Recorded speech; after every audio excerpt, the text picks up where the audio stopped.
You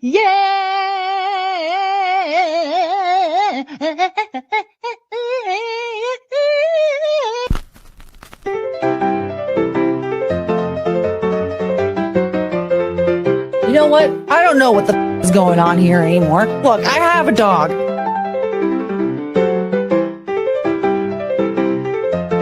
What's a language you'd like to learn? I don't know. Probably English.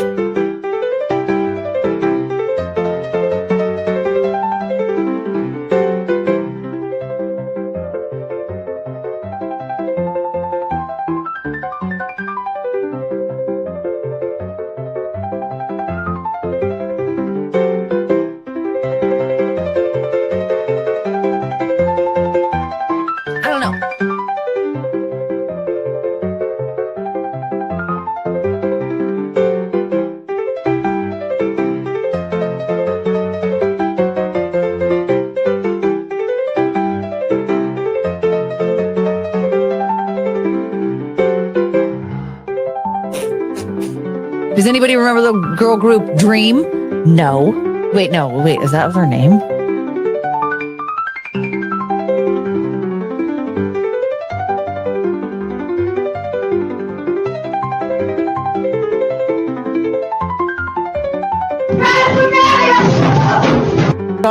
Forgettable. Running a country is very stressful. I was about to say special.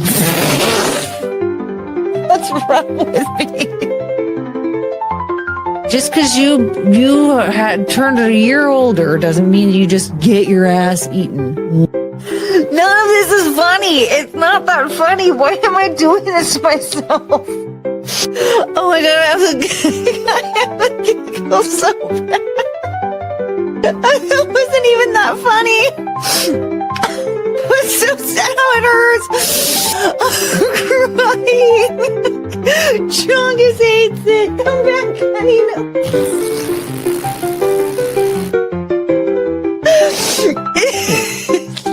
It was like silly or whatever.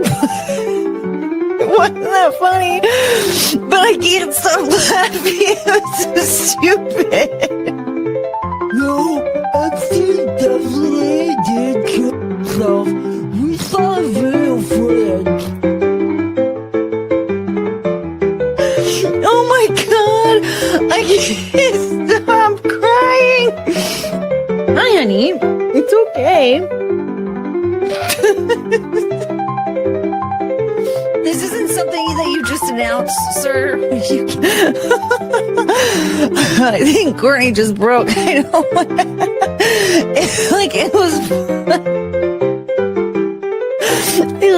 It was funny. Oh, Chungus, what's wrong? Can someone please? I was gonna say, I don't know anymore. Oh, my fart cone. It just encourages retarded behavior. Oh, you guys. I don't think we need to watch some dude with a wine-stained mouth who brushes his hair with a balloon whine and cry about a man he hasn't spoken to in 10 years. It was fine. What was I doing again?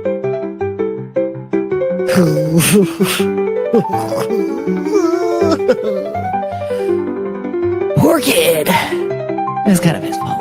I'm drinking my Coors Light. Kiss my husband goodnight. Then I got in my truck. And then I yelled out, "What the?" This ain't your typical honky tonk.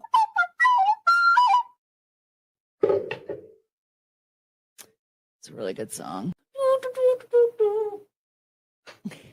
A beep, beep, beep, beep. This is Penelope Show. Do, do, do, do, do. Do, do, do, do. Boop, boop, boop, boop. It's the Penelope Show. That's your song. Thank you. Beep, beep, beep, beep, beep. Do, do. Penelope Show. Oh.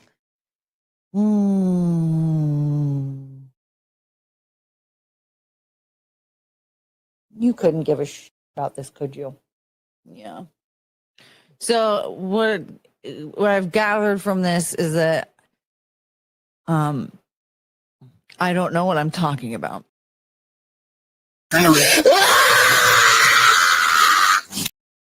think I did the fade wrong or something. Oh, I forgot. There we go. I forgot to put lipstick on. I look so washed out. God, my hair needs to get done. Real bad.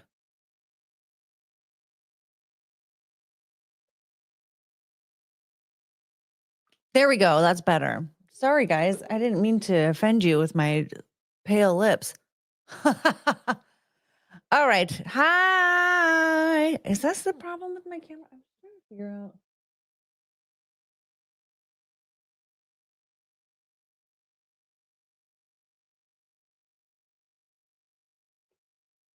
Look, there's Cricket.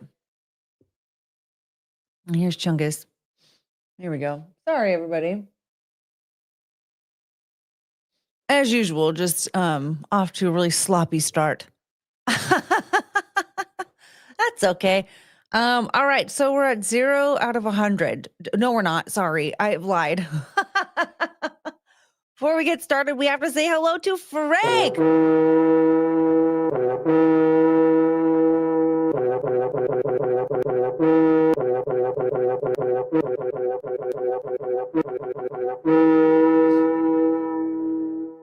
And Frank says, "Hi, Courtney. I'm hobbling around with my family, so I probably won't be here to have fun." Oh, well, I'm glad your family's there to help you hobble. Maybe they can just start. Did anyone bring like a wheelchair or anything to just scoot you around? That would be nice, even if it was just for a day. Thank you, Frank. Everybody say thank you, Frank. Now we're 20 out of 100.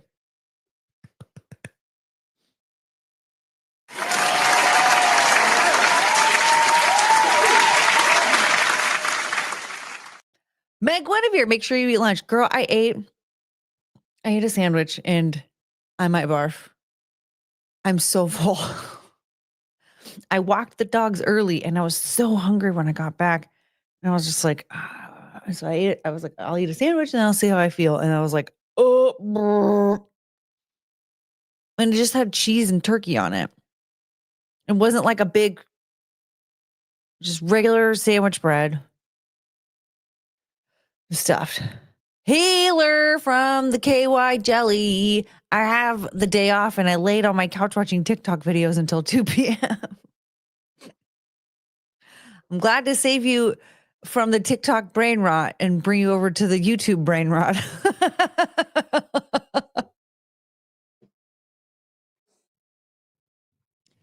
Just kidding. This is high quality content, folks. To those of you who are new here, this is high quality content. You can't find anything like this anywhere else.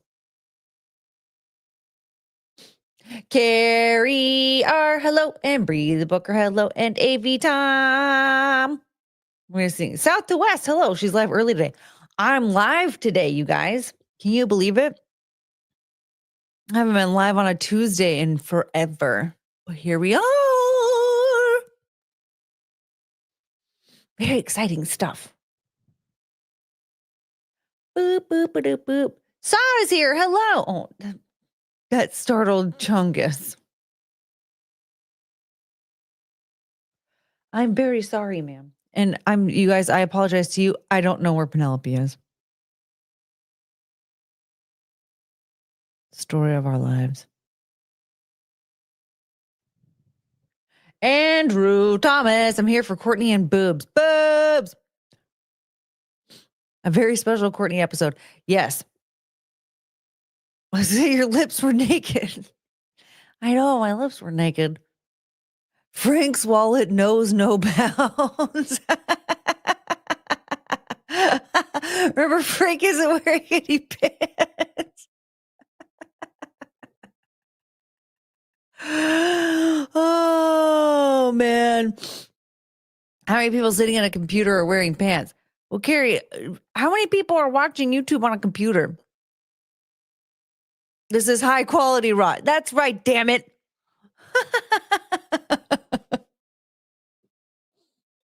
Oh man. Yeah, I never watch YouTube on a computer. I only ever watch it on my phone.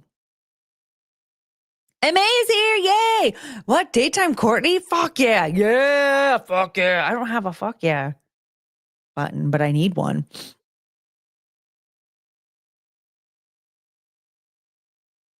She's on her dictator throne. She is, which she kind of has one, to be honest. I moved some stuff around and I have an ottoman that's like in between the kitchen and the living room. And it's also next to where I put a space heater. And that's her heater. And now that little ottoman, I was going to move it back. And now I can't because that is Penelope's throne. She loves sitting on that thing. I love that dog so much that I want to punch people in the face. It makes me so angry and aggressive that she's so perfect and amazing. Same with this one back here. Look at that. Oh, look at that little croissant. Choco. Cricket. Hi, I love you. Ugh. Yay, Russell's here. Wait, which lips were naked? My lips, they were naked. I don't think it had anything to do with back burger, though. I'm working all week, Thursday and Friday are double time with holiday pay. Wow. Well, hey, at least you're going to have some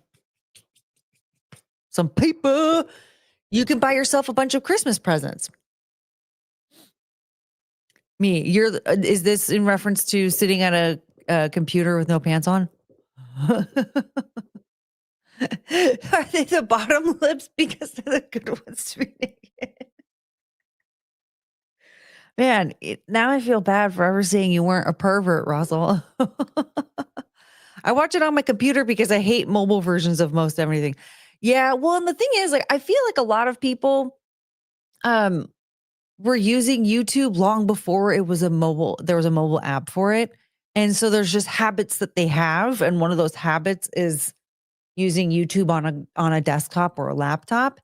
And like, I never owned a laptop or a desktop until a year ago. No, I did have a laptop for a brief period of time. For a brief period of time in like 2014, I think ish. Between 2012 and 2015, 2016 ish. But I only ever used it for Hulu. I would get stoned and watch a lot of Axe Cop. Fun fact. Yeah, I was like a major stoner back then. And Penelope sits on a pile of Cambodian skull.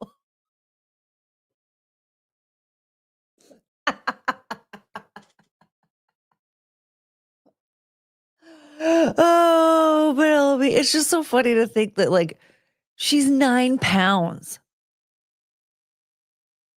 And she has brain damage, but she's like the scariest thing on the planet. It makes me laugh so much. She's perfect. Oh man. I'm not wearing pants. I watch YouTube on my TV and comment using my phone. Dang. Guinevere knows how to use YouTube on her TV, which is insane. I'm lucky if I turn my TV on. I only kind of know how to use my TV.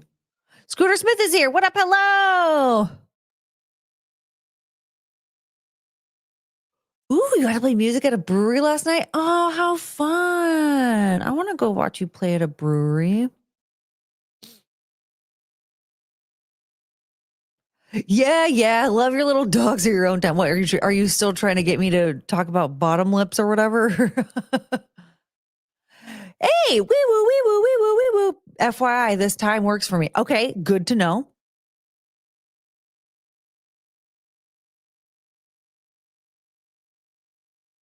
In other words, you didn't have a computer. I didn't have a computer until somebody bought me this one last year. I didn't have a desktop. Yeah, and I didn't even buy this one. Somebody else did. And then for a while there, I was using a work laptop when I would get invited to be on to go join Keanu on stream. I was using a work laptop. And then they let me go. And so then I bought a really cheap, shitty laptop. It was like $200. And I was like, I'm lucky I'm getting unemployment because this is like not the best investment unless it like works. And then it didn't work. And so I was like, well, I have to send this back. This is like I can't be wasting $200 on a laptop that keeps like cropping out on me midstream. So I sent it back and then yeah. And then this was sent to me.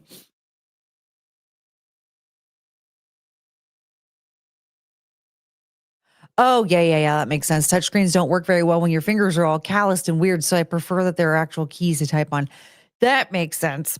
Like my nails, like they used to always be like really short and brittle and broken. And now that they're like a little bit longer, I have to be really mindful. Just that alone, like I have to be really mindful. And they're not even that long. See, this one's my nails kind of dirty. But see, like they're not even that long, but they go like just barely past the tip, which they never did before.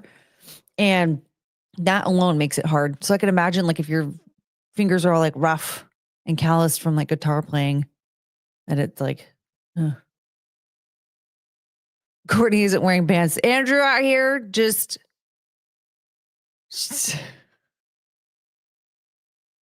how is that even possible? Not owning technology? I just had a phone. I would do everything on my phone. I still had access to the internet and I mean, Russell, have you been here for the times when I talked about how like I didn't know what a super chat was until like 2022? Like I didn't know like what am I saying? Yeah, I didn't know anything about like internet. I didn't know what a Nick Fuentes or a Milo Yiannopoulos was. Like I remember that one stream, I think it was Chrissy's birthday, and Cecil was talking about when Milo popped up and he was like being really nice to me. And then when he left, like Cecil was talking about like, man, that 2016 Milo was everywhere. And I was like, I had no idea what the hell that was. I didn't know. Courtney, you have no idea. Badly, I want to send you a portable DVD player with the screen. Wait. And the Star Wars trilogy, so you can watch stuff in bed. Oh man, I know. Can you believe it? I don't even have Disney Plus anymore. I haven't been able to watch Star Wars in like 2 months.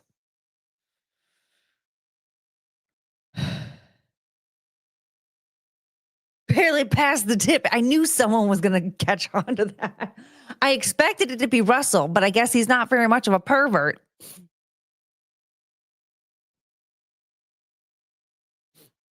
Wait, wait, hold on. MA has a channel? Hold on. Like a channel? Well, I'll be damned. Everybody subscribe. I am too a pervert. Well, hey, Ashley Lane's here now. Yay! Okay. Everybody celebrate.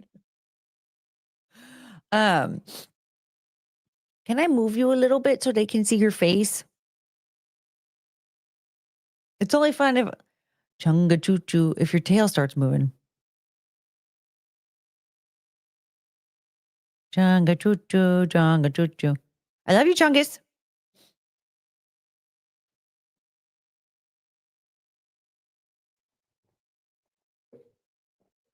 There, let them see your face because you're really cute.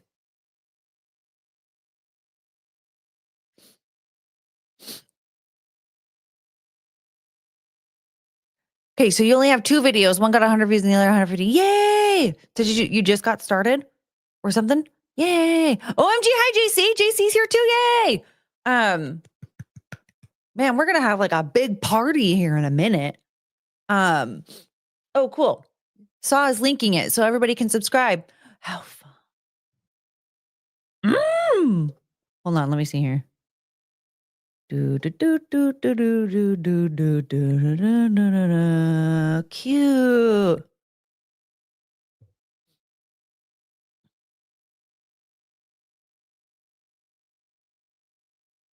Oh, cute. Oh my God, I'm so excited to watch those videos. Should we watch them now or will that be weird? I asked Anna to pose for a topless calendar and ship her IUD to a doll humping creep. Is that something a pervert wouldn't do? Oh my God, Russell. What? Okay. MA says no. Okay. All right. We won't. They look so cute, though. I really want to watch, but I will watch later when she's not here because I don't want to embarrass her. But you guys should all subscribe. You could, but I don't care. No, I don't want to. I don't want to. I don't want to make it weird for you. But when I clicked on the channel and they were like the video wasn't like starting, but it was just kind of like I don't know, playing or whatever. It looks so cute, and I really wanted to watch, but it's okay. I can wait.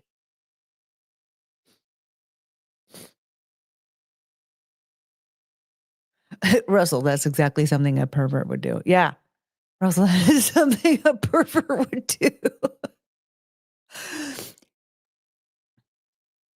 Oh, cool. I went out on a limb and entered the NPR Tiny Desk contest to do every year.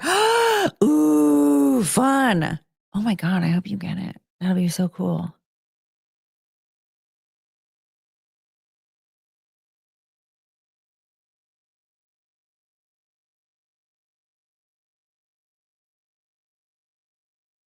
Oh, I scrolled on. That was weird.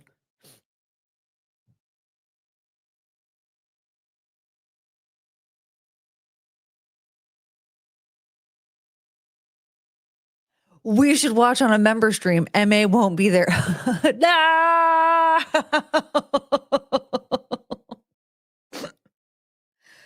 Okay, so you guys, I have a few things prepared. And so for a while now, for like a few months, I was like screenshotting like different like Reddit, am I the a-hole and am I overreacting? And I was gonna do like a video, but then I was like, I don't know, I feel this would be so much more fun if I had like a group involved.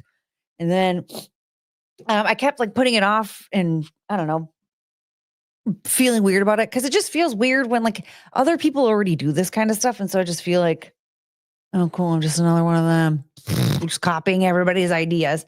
But I thought, if we want to watch or if we want to react together to some Reddit stories that I saved a while back, maybe we should do that. And then also, some body cam videos. Of course, like my alt account has just the whole algorithm is just body cam videos now. So we will. There's an abundance. We will not run out of content for that. And then I did save some stuff because, of course, you guys. Okay, can I just tell you? I need to admit something about Wicked. So I never had any desire to watch it. Like I didn't even really understand what it was for the longest time.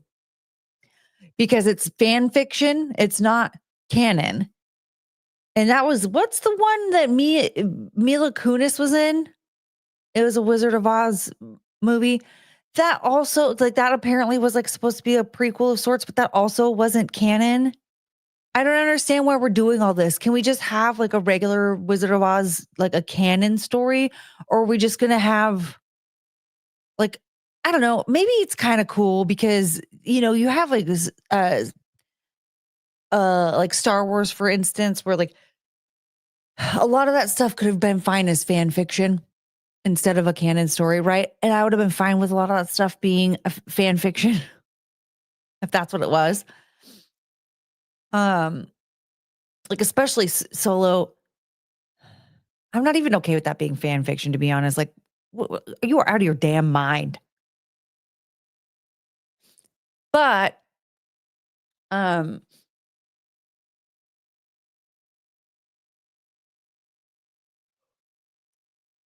sorry, I just got tired of myself speaking. But I don't understand. I don't know. I'm very confused by Wicked and all the other fan fictions. Oz, the Great and Powerful. Is that what it was?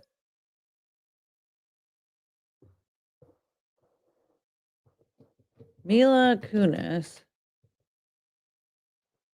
Oz, the Great and Powerful. Back in 2013.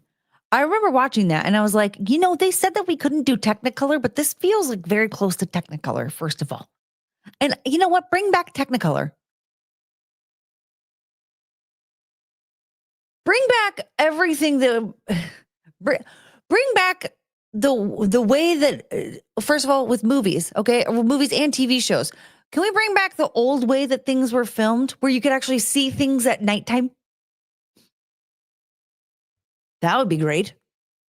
If I'm going to pay money to see a movie, I want to be able to see it. What a concept. Also, I want to be able to hear the actors speak, and I don't want to go deaf if music or explosions are going off. Is that so? That was a thing at one point in time. I know I've gone on this rant before, but for crying out loud, we already have a canon movie with Judy Garland. You're missing the point, though. What I'm saying is, if like Wicked is apparently like I don't know what Wicked is, to be honest. But the Great and Powerful, the Oz Great and Powerful, that was like a prequel to the Wizard of Oz, but it wasn't canon. And whatever Wicked is it a prequel or is it's just fan fiction? But like if we're gonna do stories that expand on that story, can it not be fan fiction? Can it be a canon story? Like, can we get like an origin story of the Wicked Witch or of the witches in general and of Oz that's a canon story? Can we get but what about a sequel in the end? But it's canon instead of fan fiction. I don't understand. Like, I don't know.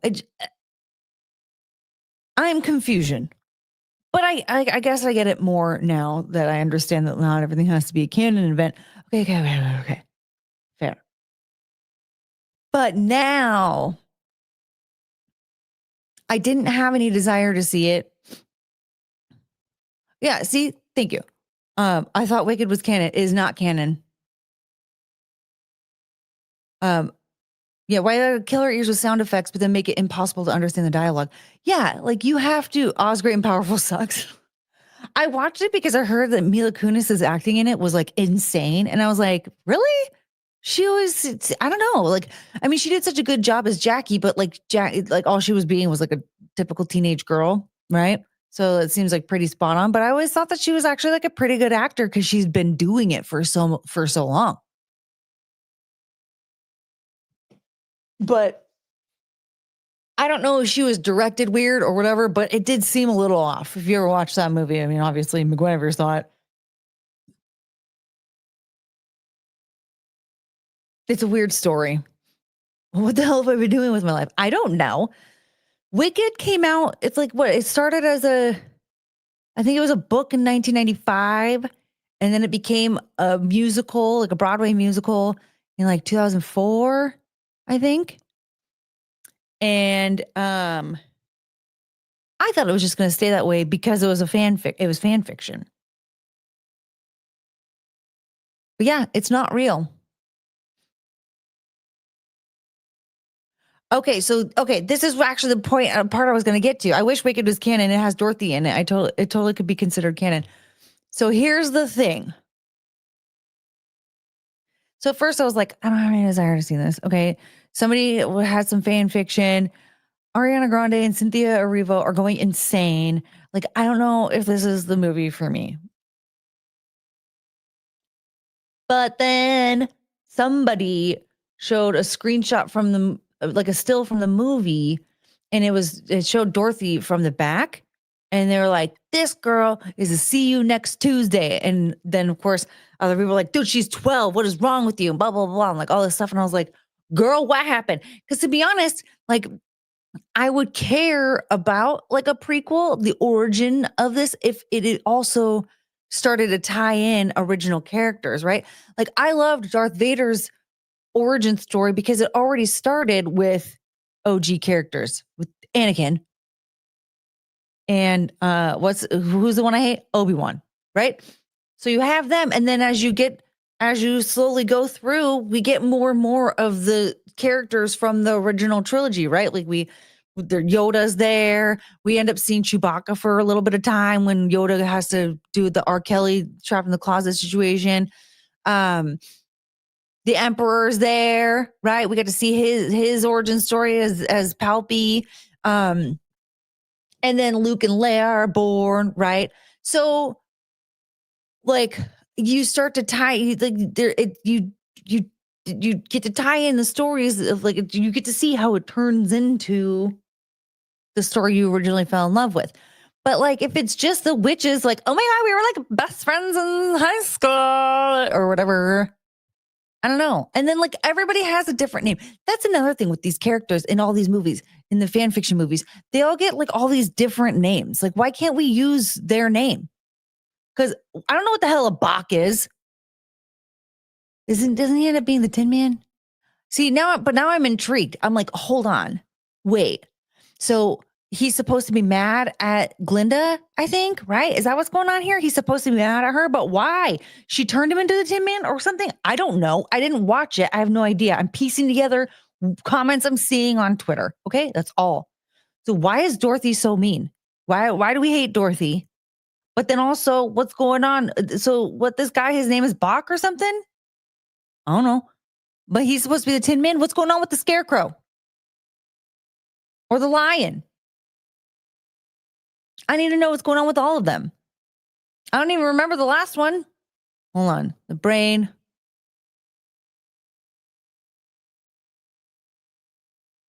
Tin Man's missing a heart, right? And then who's missing the brain? Scarecrow? I don't even remember. I haven't watched Wizard of Oz in so long. Courtney, if you want to see something kind of weird, Google Margaret Hamilton, Wizard of Oz, and Margaret Hamilton, NASA. They're different people, but they look so much alike, might be clones. What? Margaret Hamilton.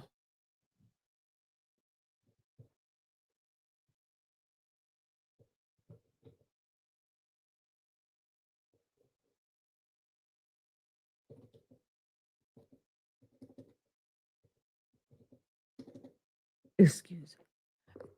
Okay, so there's this one.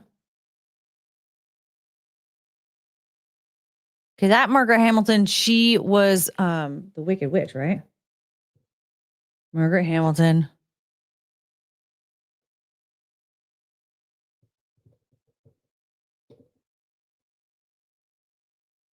Computer science, okay. Whoa. Oh, wait. Nuh-uh. Okay, no, that's the actress. Okay.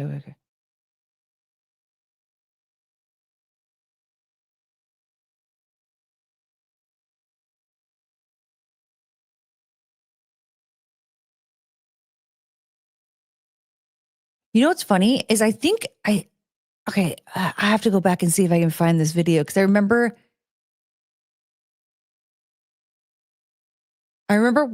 watching. I went down a rabbit hole of like all the shit that went on the set of The Wizard of Oz and how it was so dangerous. They had like 3 different wicked witches and stuff because like they had to go to the hospital because of all the injuries because they weren't doing CGI. And I think I might be wrong. I think somebody thought they were the same person and was saying like, oh yeah. And then she went on to like to be a computer scientist. I think. Okay, but I don't feel like they look alike. Hold on.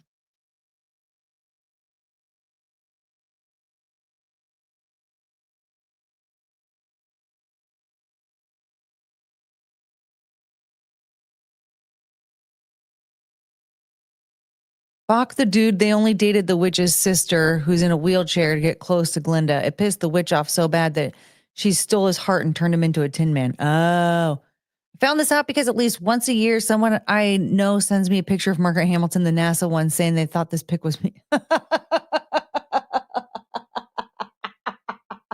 Wait, Wait. They thought this lady was you? Hold on. They thought this was you?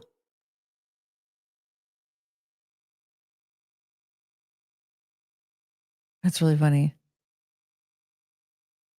And then my brother's friend always trolled me growing up saying that I looked like the Wicked Witch of the East or whatever, not squished one. So wait, so your brother's friend said that you look like this?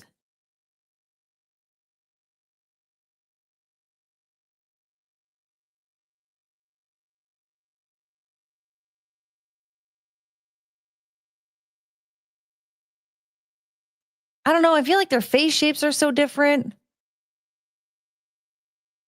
Dude, I don't know, man. I feel like Wizard of Oz is a really good movie. I should watch it. I was trying to find the picture of the NASA bitch, but because I was going to ask my mom something about it, and a bunch of the Wicked Witch actress pics came up. I love Margaret Hamilton. She's definitely the best Wicked Witch. The 1930s green makeup messed her skin up so bad. Well, I think she got like blown up at one point in time in the movie. Like the part where she had to was it her that this happened to? One of the witches, there was the scene where she like appears and there's all the smoke. Well, the smoke, it was like basically it was like fireworks. And the explosion was like actual like sparks, and she caught on fire and she had to go to the hospital. So she had to be replaced because she had to recover from all of her injuries. And I don't remember which one that is, but there were like 3 separate witches in this movie because they kept getting injured from all of the effects. Not that much. But I was confused. Like, what in the CIA is a NASA scientist acting in the Wizard of Oz? Yeah, I do remember. I feel like somebody actually got them confused and thought they were the same person, and they were like, "Oh, yeah." After the movie, she went on to like be a NASA scientist. I don't know. I don't feel like they look alike. I feel like maybe kind of a little bit.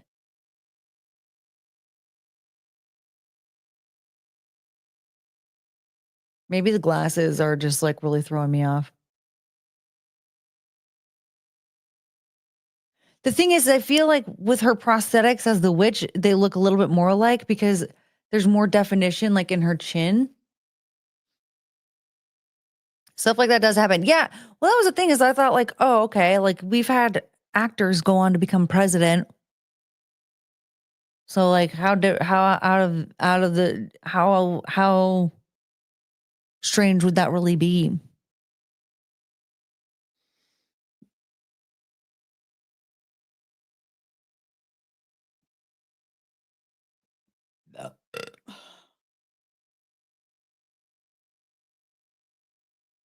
We have to file your nails. The picture of the NASA chick next to the books of code isn't one that looks sorry as much like the Wicked Witch, more like pictures of them both older, but I was also confused. Yeah, they definitely don't. I don't feel like they look that much alike in their younger years. Are you stretching? Are you on high alert because I touched your nail? We're gonna clip your nails soon. Her quicks are starting to shorten. I'm very excited. She's had some that were like really, really long. Like this one's still really long. It's almost clippable. But yeah, I'm gonna have to do some uh puppy puppy spa day. But you don't really like having a nail day, do you? All right. We are ending the poll. Ending the poll for the soul. Looks like we're gonna do some Reddit reactions.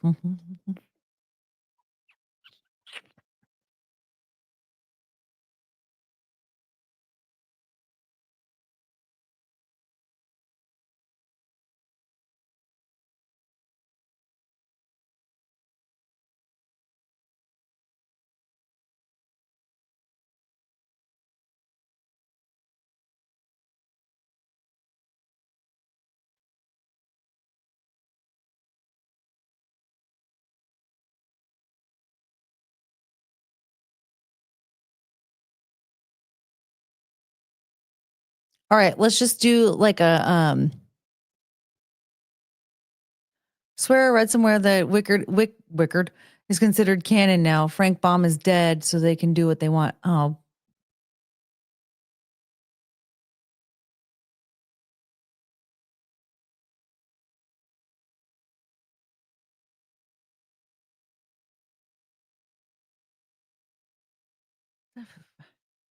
So you could just desecrate somebody's work when they die? Do your own story. I hate people. The lack of creativity is such horse crap.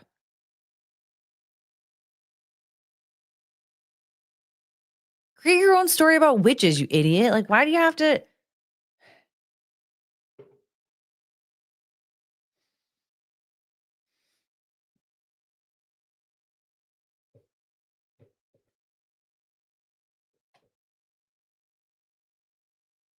Everything is so derivative now. Let's do our own wicked story. No, let's flesh out Courtman and Boatwoman first. We need to bust out some storylines for Courtman and Boatwoman. And then we can then we can do well, and also killer chemistry. We have to get on that as well. Yeah. I need to learn animation.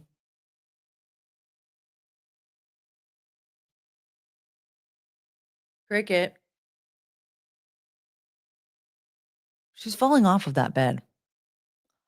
One more. I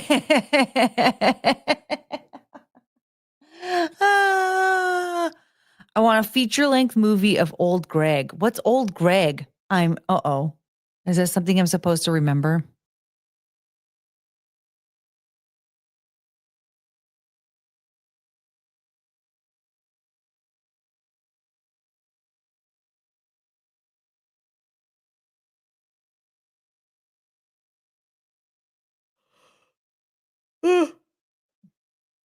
I want to clip your nail right now.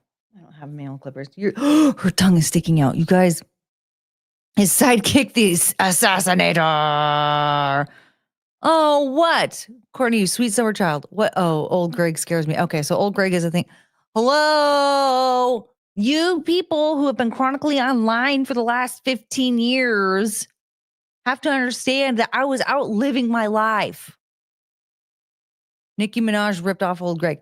Do you know I only know one Nicki Minaj song, and it was one that she did with like Calvin Harris or something, and it was the worst song I've ever heard in my life.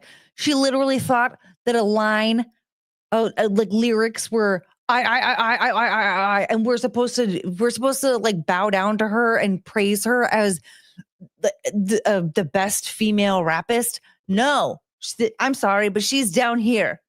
Best one's up here. Who is it? I don't know. But her, I could come up with that too, stupid. Now I'm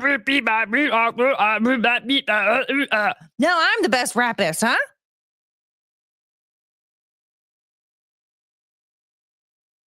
Anyone could be the best rapist now? That guy, he's the best rapist? Okay, see, you ever been to a club where people wee on each other? No. Courtney, Greg is old internet. Yeah, I am. Yeah, I figured as much. You ever drink from an old shoe? I don't know what any of this is, healer. No. Girl, I can smell your breath from here. We have to brush your teeth. Old Greg is actually from a TV show from the UK called The Mighty Boosh. Okay, well, I'm American. And I think the guy who played Old Greg is on the Great British Baking Show. I'm American, MA. I don't know what these British things are. I'm American. I love you. I'm sorry I shamed you. F me, Nicki Minaj, yeah.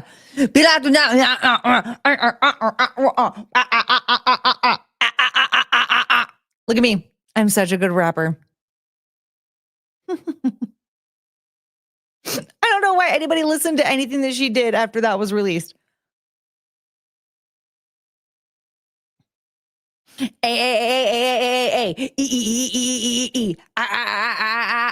Oh. You. Sometimes. Why?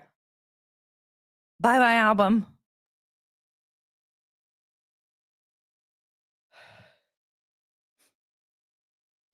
Nicki Minaj and Trump are helping Christians in Nigeria. That doesn't make her a good rapper. No, that has nothing to do with being a good rapper. I lived in a town without sidewalks and where if you tried to walk on the side of the road, all trucks would try to run you over. Oh my God. So the internet was nice to have. Was that Cotton Eye Joe? It almost was.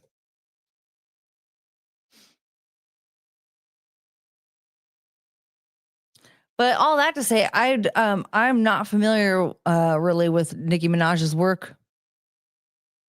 I do like that she's working with the UN. And when it comes to the Christians in Nigeria, like there's like a mass genocide against Christians in Nigeria, and I think something needs to happen. I think it's great that she's standing up to that, actually. But that she's a bad rapper. 2 streams in a row with a Cotton Eye Joe reference, by the way. What? Really? Did we reference them last night? Shows you my memory. What even is Reddit, though? I have something up here that we can talk about. I think that this is a funny debate, especially because there are men in the chat, and so I think that they can really weigh in on what's happening, though. I have a vague memory of this happening.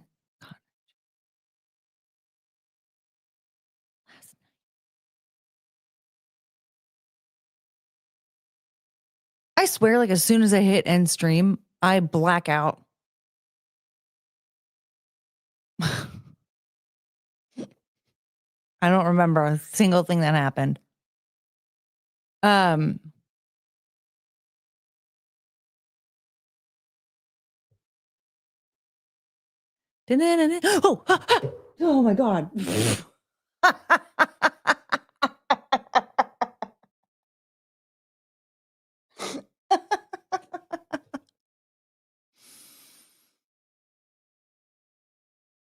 Okay, it was a very brief. Okay, hold on. Let me pull this up. All right, I am reading your guys' chats about this. So I see here that I did have a where did you come from? Where did you go? Okay. All right, here is our first Reddit moment. Sorry. It says, my boyfriend thinks he could kill a wolf with his bare hands. What's the likelihood of this being accurate? He's 6 feet, 190 pounds. He actively trains in MMA, primarily Brazilian Jiu-Jitsu. In the past, he's trained boxing for a few years. We are college age for reference, so fairly young. This has been a very long debate. He adamantly thinks he could. Meanwhile, I think this is ridiculous. Also, to add, he acknowledges he would have serious injuries in this hypothetical fight, definitely not walking away unscathed. Nope, that's a dead boyfriend. I think some people do forget that, like, wolves are huge. Like, we think that, like, oh my God, like huskies and wolves, they're like so similar. No, wolves are like almost horse size. They're gigantic. Serious equals dead. Serious injuries equals dead. Yeah, nobody rips your throat out in MMA.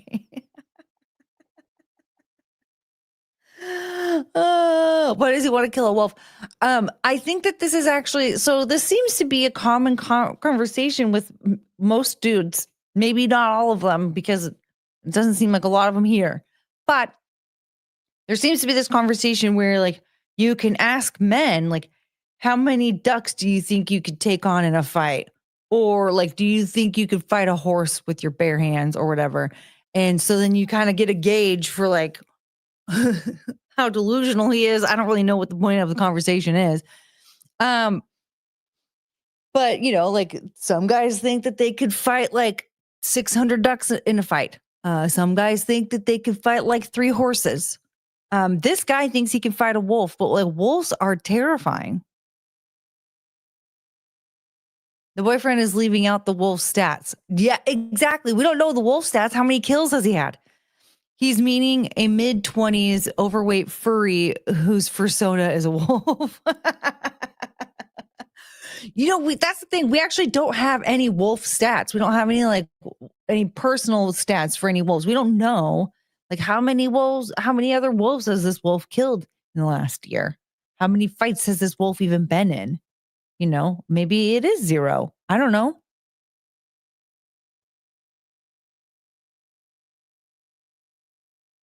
I've taken out at least 25 first graders in a fight. It's the 500 men versus a gorilla discussion. Now, can 500 men beat a gorilla up? Do you think? Gorillas are scary. The first 100 are dead for sure. But then after that, does the gorilla get tired?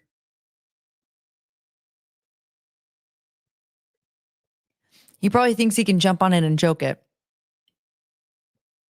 Fuck no, the gorilla doesn't get tired. It just stays angry through all 500. I feel like you would have to have like Bonnie Blue numbers, you know what I mean? Like you would have to have just like thousands and thousands lining up and like tiring this gorilla out over the course of a few days. It's 100 versus 1 gorilla. I have the men easily. They will surround it and spam it with drive-by kicks. But gorillas have super retard strength. Yeah, I feel like you're going to have to like deprive this gorilla of sleep and food. Like the gorilla, part of the rules, the gorilla can't just like eat its opponents when they die, right? So like you're gonna have to do like a Bonnie Blue situation. Just have a bunch of dudes lined up ready to go, and just they have to be ready. Okay, like wake up, you have 20 minutes to get ready for your fight type thing, and then they're gonna have to prepare to die though.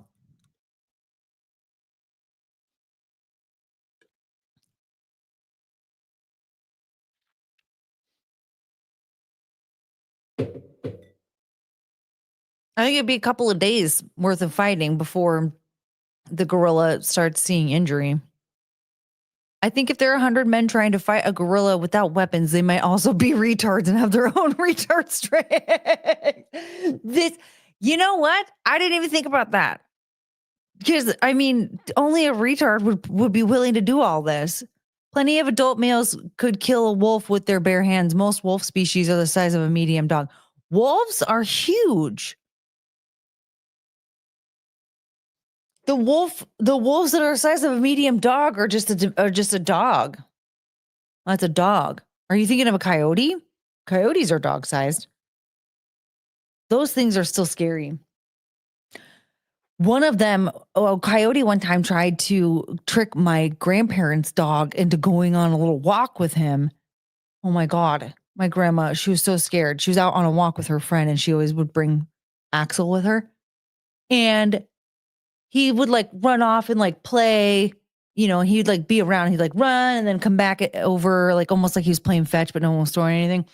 And then at one point she looked over and she saw him with a coyote and she was like, Axel. And then the coyote got scared and ran away. Thank God. But the coyote was playing with him because they was trying to trick him off to his coyote friends to eat him.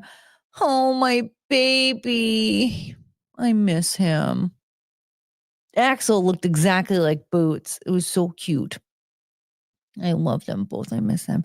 Even the largest wolves don't get much over 200 pounds. You know how big that is? That's huge. No, they're bigger than that, though. They're freaking huge. They're bigger than medium dogs. Well, 200 pounds is bigger than a medium dog. Scottish Ranger's here. We haven't seen you in so long. We're probably finally on like a normal time frame for you. Coyotes eat small dogs. Well, they were trying to eat my grandparents' big dog. Well, he was like normal dog. Which men you choose are also a big deal. The strong men guys are the same weight as a silverback 400 pounds. I think 10 Brian Shaws can beat a gorilla with strategy. Yeah, well, because the thing is, like, would the Brian Shaw type be willing to fight a gorilla, or are we thinking like, because I feel like the kind of guys that are willing to fight a gorilla they're probably skinny nerds. Google it. Look up extent wolf species size chart. He's always bossing me around, you know?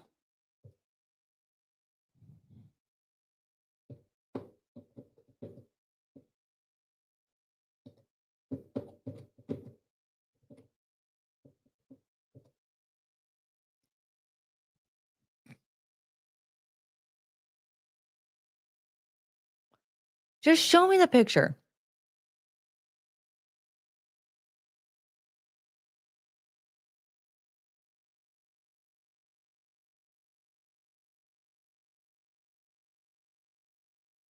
So this chart is saying that the coyote is 20 to 50 pounds. A Mexican wolf is 50 to 90 pounds. This is saying that the gray wolf is 70 to 150 pounds. That's not what I saw. Google old Greg to scare Meg. I'm not going to scare Meg. No. I also don't want to scare myself. We're here to have fun.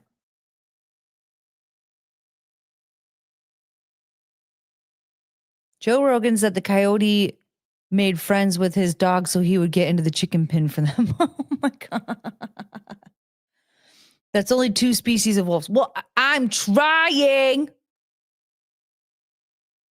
This says dog versus wolf size chart.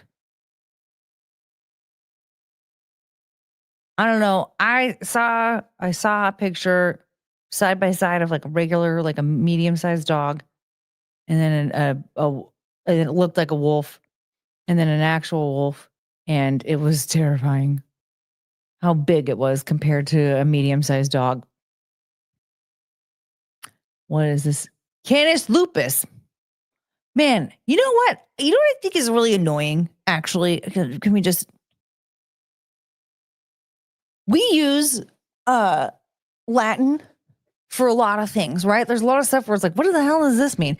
And like, oh, it's Latin for blah, blah, blah, right? Like we talk about like lbs for pounds. It means, what is it, Libra Ponda or whatever? And like that translates into like pounds or... Why do we... If Latin is a dead language, why are we still using it? It's not a dead language. We are still using it. So like, why don't we still speak it? Why isn't it, or why can't we come up with our own like English words for it then? Instead of referencing something in Latin. I'm asking GPT its verdict on 100 men versus gorilla and 1 trained MMA guy versus a wolf.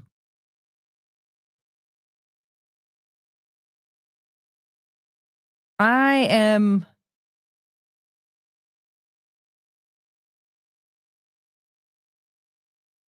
trying to find something that is like useful here, and it just doesn't seem like it's very useful.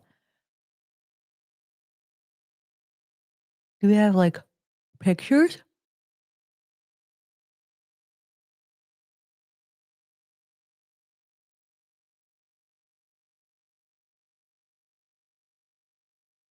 This is confusing me. I don't like it anymore.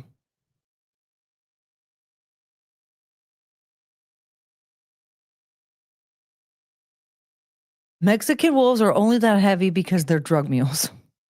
There are 38 species of wolves. Most are relatively small. Well, we need to figure out what species of wolf this guy's trying to fight. Homo erectus, yes.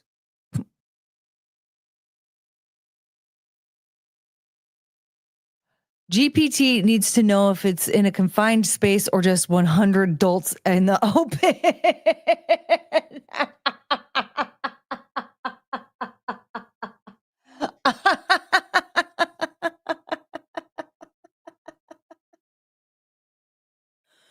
I think it's in a confined space.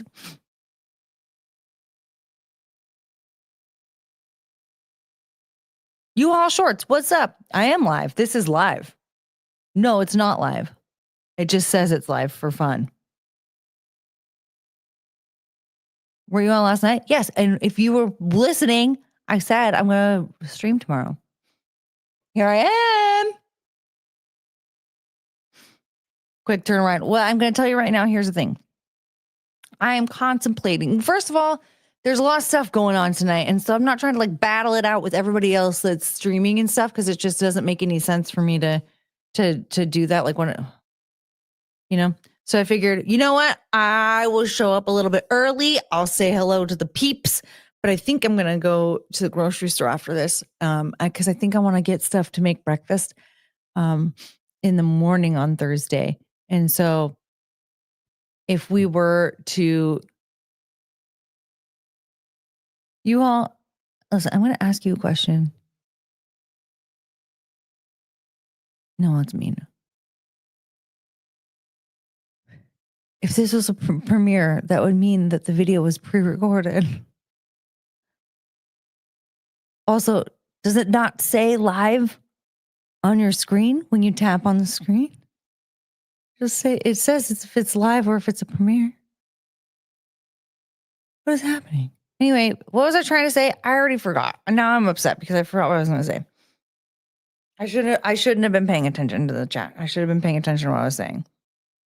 Oh, I think I want to make breakfast in the morning, like big breakfast in the morning on Thursday. Because you know what? I don't like the tradition of waiting for dinner until like 3 or 4. How many Courtneys would it take to kill Brock Lesnar? Oh my God, way too many. Two away from 800. Get money. Yeah, see, that's the thing. I have to keep streaming. I gotta keep pumping out that content. And I figured, if I could just entice everybody to give me $100 a day, that's the goal. Then I can just stream. I could just stream every single day. You know how much money I would have? But anyway, I don't like having to wait until like the end of the day to eat food because it takes forever to make fat people food. So I figured I can get up early on Thursday. I can walk the dogs at like 8. I can make some breakfast. And I can get started on the turkey and stuff. And then I could probably have food ready by like 3-ish. And then I could probably do like a stream right after that. Like it might be like 5-ish my time.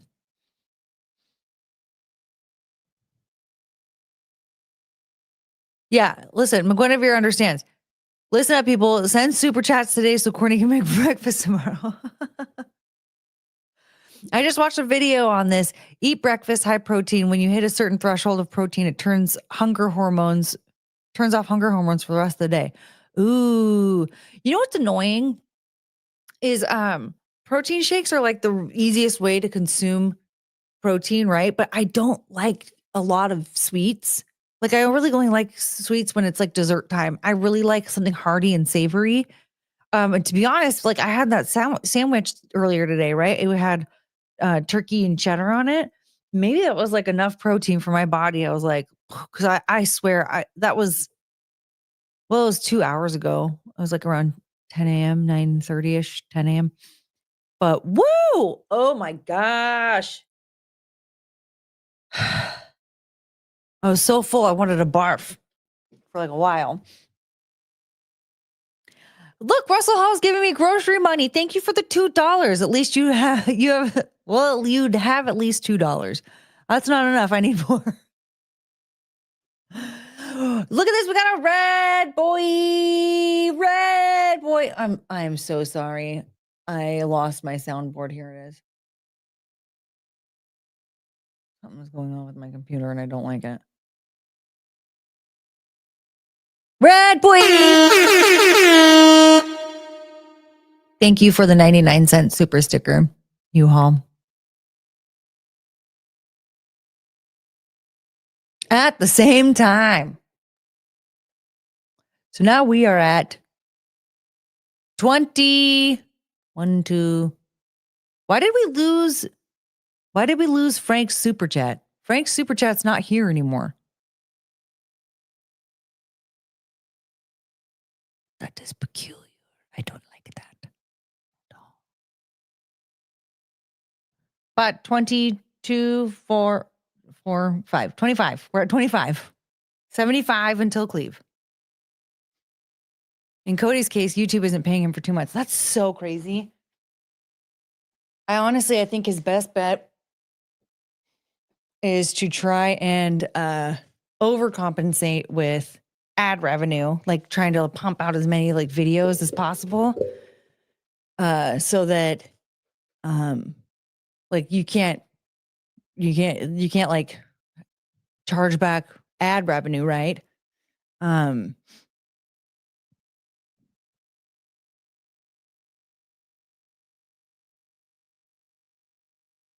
Yeah.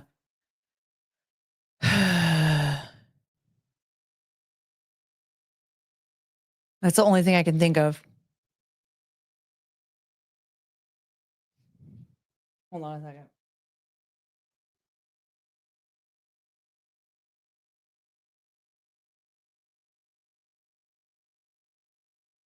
Oh.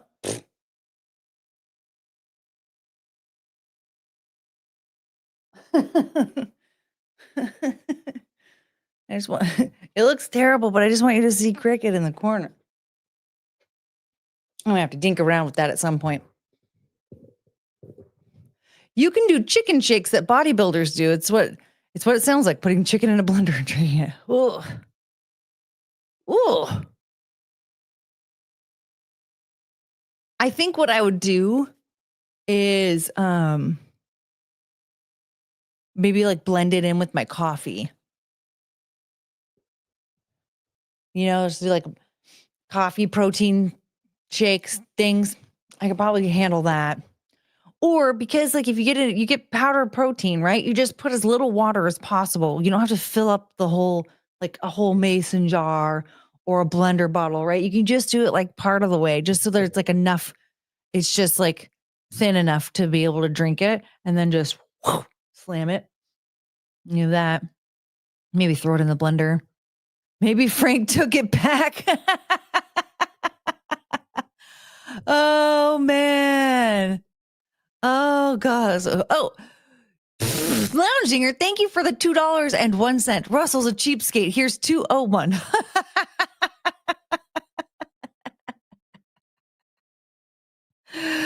Oh, I can't compete with that.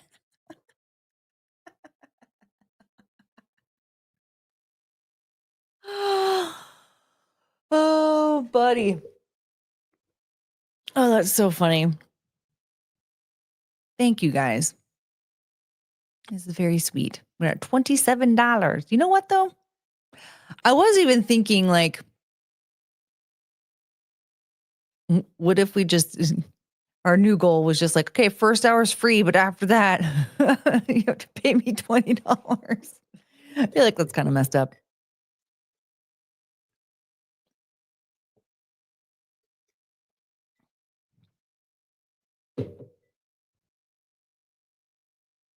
Yeah, good coffee, a good tasting whey powder, and blueberries. Ooh, yum. Yeah.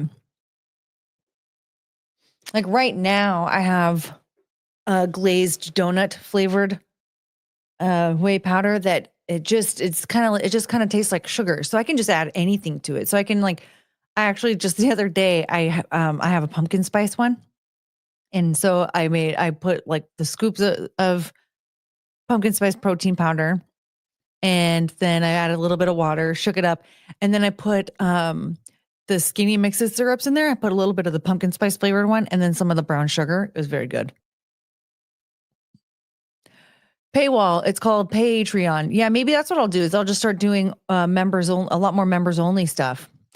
That's what you got to do. You do a little bit of like free content, and then you do a lot of bit of members only content, and then everybody wants to be a member. We still need to do a members only stream. Maybe today should have been members only stream. One of the days this week we're gonna do a members only stream. Maybe it'll be Friday during the day.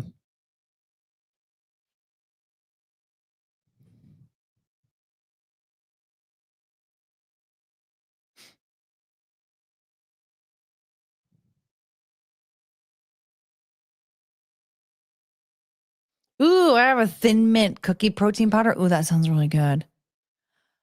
I wonder if that peppermint mocha one is available now. You know what's funny is that like the peppermint mocha should taste like thin mint, but they don't taste the same.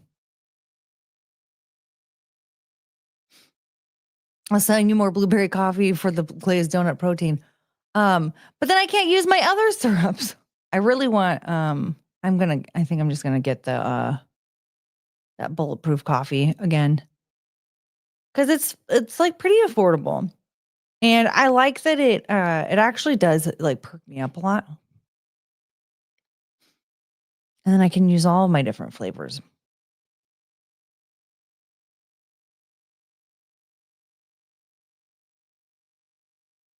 Oh, pay is immediate with stream elements too? I didn't know that. Well, guess what, folks? I should probably use stream elements anyway.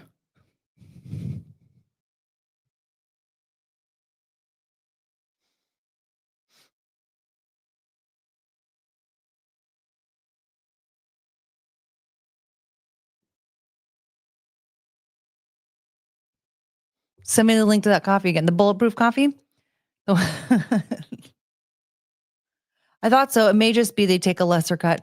I think they do take a lesser cut. I don't know what their pay is like because it's not through YouTube. So I don't know. It might be instant or at least like I do bulletproof the high achiever. I'm not, but it sounds cool. I only tried the energy and focus one and I really like it. And they have a 3-pack for like $45. And so I feel like that's like pretty reasonable. And it lasts me quite a bit of time. I could make it last longer. It's just because I make too much. Isn't Venmo the best money app? I don't know, maybe. I have Venmo. I have PayPal, I have Cash App. I'm annoyed with Cash App though, because it keeps just randomly sending me notifications for funsies. And I keep thinking like, oh, somebody sent me money, but then they didn't. Like no one did. It was just like, hey, you should do the thing. I'm like, excuse you. That was so rude. How dare you? Courtney, ask Zia about Streamlabs. That is less of a cut. Yeah, the only thing is like I have to. It's the tech savvy part that I need to be, and I'm not. That's the problem.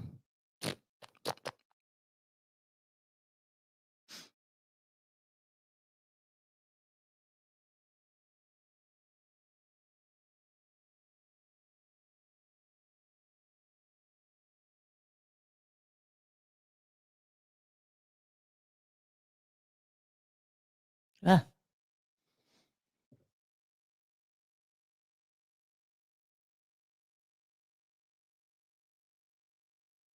Do you subscribe and save money on Amazon? You can save money that way too.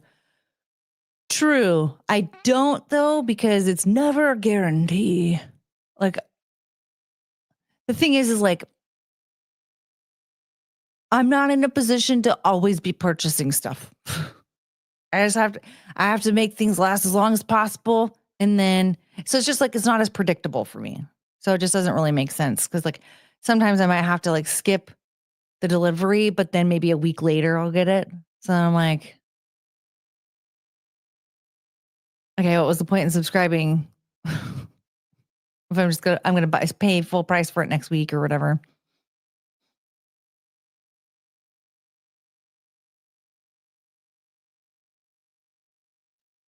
All right.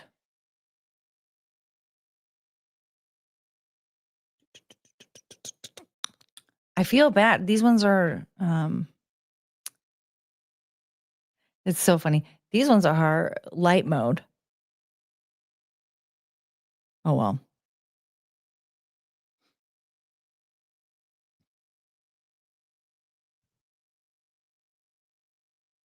You guys are ready for the next one? Let's see here.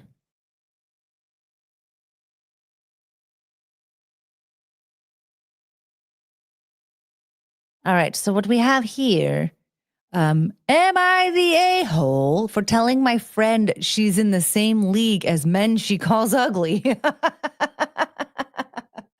I don't know. I don't know why that makes me laugh, but it does. Here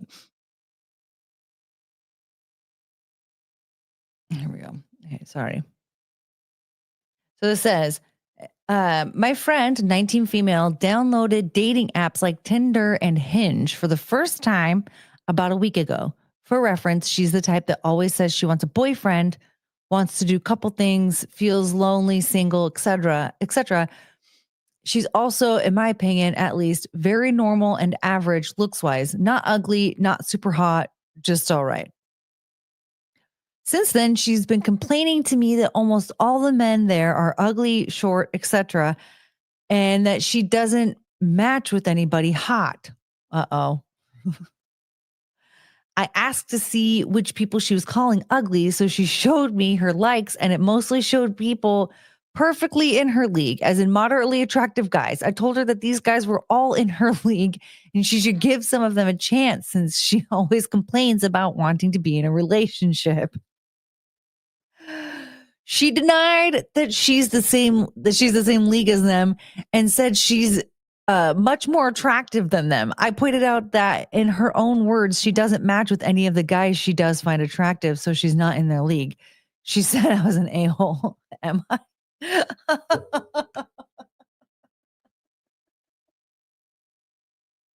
I forgot how funny this was. Oh man. No, you're not the a-hole. Okay? Let's just say what it is. You're not the a-hole, okay? Because guess what? This sometimes your friends just need a reality check, okay? Like I've had friends who were a little bit delusional when it came to what they were wanting in their relationships. I think your friend is emotionally unavailable and therefore not open to meeting people that are in her league. I think she just wants to bang hot people. She wants to feel validated by hot guys, and that's her only thing. She doesn't want to she doesn't want an actual relationship. Yeah, it's more of an asshole thing to hype the friend up to the level of delusional thinking. Yeah. She sounds a bit too picky if she's that lonely. Basing a relationship on looks is not cool anyway. I think yeah, it's called telling the truth. See? Okay, look at that. The 19-year-old is a picky brat. An average woman on average, women rate men lower on a scale of 1 to 10. It was something like women rate an average group at a 4 and men rate an average group at a 6. Some kind of evolutionary thing. I'm going to tell you right now, I expect to be the hotter one in the relationship because I am the woman. I feel like men are supposed to be a little bit like kind of ugly. Not that like I think men are ugly, but like I think men are supposed to be a little bit uglier. They're supposed to be a little bit rugged and kind of, rough around the edges. Um, because like there's the balance in relationships is like men are a lot more visual. So I expect to like have to be a little bit more put together looks wise, right? Like my focus is on like being a bit prettier and more presentable, having a nicer body and things like that. Like I expect to have to be the hot one in the relationship. Whereas like for men, like I feel like he should be more goal driven, right? Like I don't know. I feel like that just is like men are the success objects, whereas women are the sex objects in relationships. So like, yeah, as long as like we have a similar sense of humor and you're a hard worker, that's like to me. And I feel like if you're ugly, you're more likely to be a bit of a hard worker because you know that you have to work harder to get where you're going. You can't rely on your looks. And like Either that, or if you're ugly and you're really insecure, you're not ready for a relationship. You're going to be like one of those guys that's like, women only want guys that like have jobs and stuff. It's like so lame, like that. Oh, I fucking hate it when people talk like that. Men only want like skinny girls. Yeah, who cares? Put the fucking fork down then. It's not that hard. And men only want blondes. No, men don't only want blondes. Men want women. And the only reason why they're not going after you is because you have a bad attitude. They want nice girls who aren't big uggos. There's nothing wrong with having a preference for being with someone you find attractive, but it's another thing to miscalculate your own level of attractiveness.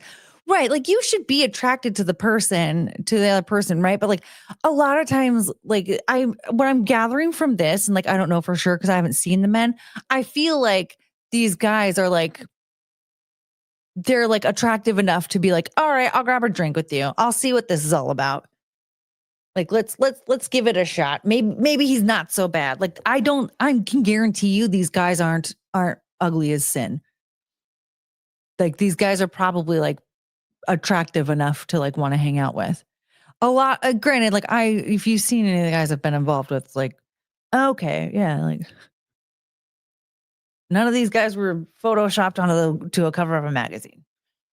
They're all just like pretty normal looking dudes, but they were fun. I liked hanging out with them.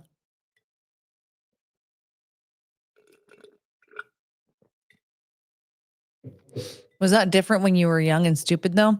No. I mean, the first guy I dated was like jobless and kind of not in good shape at all. Wasn't very attractive by any means. Like, to be honest, I would never be like, if I were like out in public, like with anybody here and I saw him, I would pretend I didn't know him. Or I'd pretend like, oh yeah, this is one of my old coworkers. I would not admit that I dated him because he, But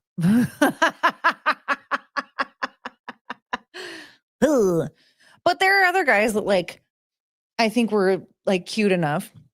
There was one dude that I was with for like a little bit who was like an MMA fighter and stuff, but I didn't even know that about him until a little bit later. I just thought he was like cute and like fun to talk to. I liked talking to him.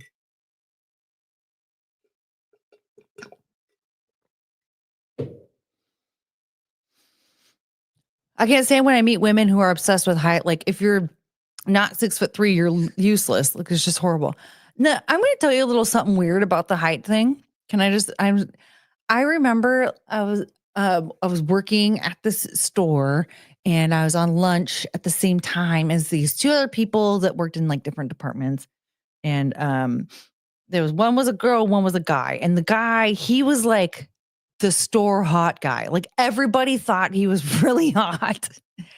And to me, I was like, he's really young. Like he was like probably, I don't know, like around 10 years younger than me. So I was like, okay, I could see why everyone's like horny for this guy. He's cute or whatever. But like, he probably thinks I'm like his mom. So, but I remember like, so I was sitting at this table with the two of them. We were like all just talking, hanging out. And the girl out of nowhere asked him like, how tall are you? And immediately I was like, why does she care how tall he is? Like, why are people so obsessed with how tall these guys are? And I was running into this issue because I had like a couple of dating apps and I was like trying to meet guys. And there seemed to be this theme of like, oh, I find it strange that you aren't concerned about my height. And I was like, why would I care about that? What?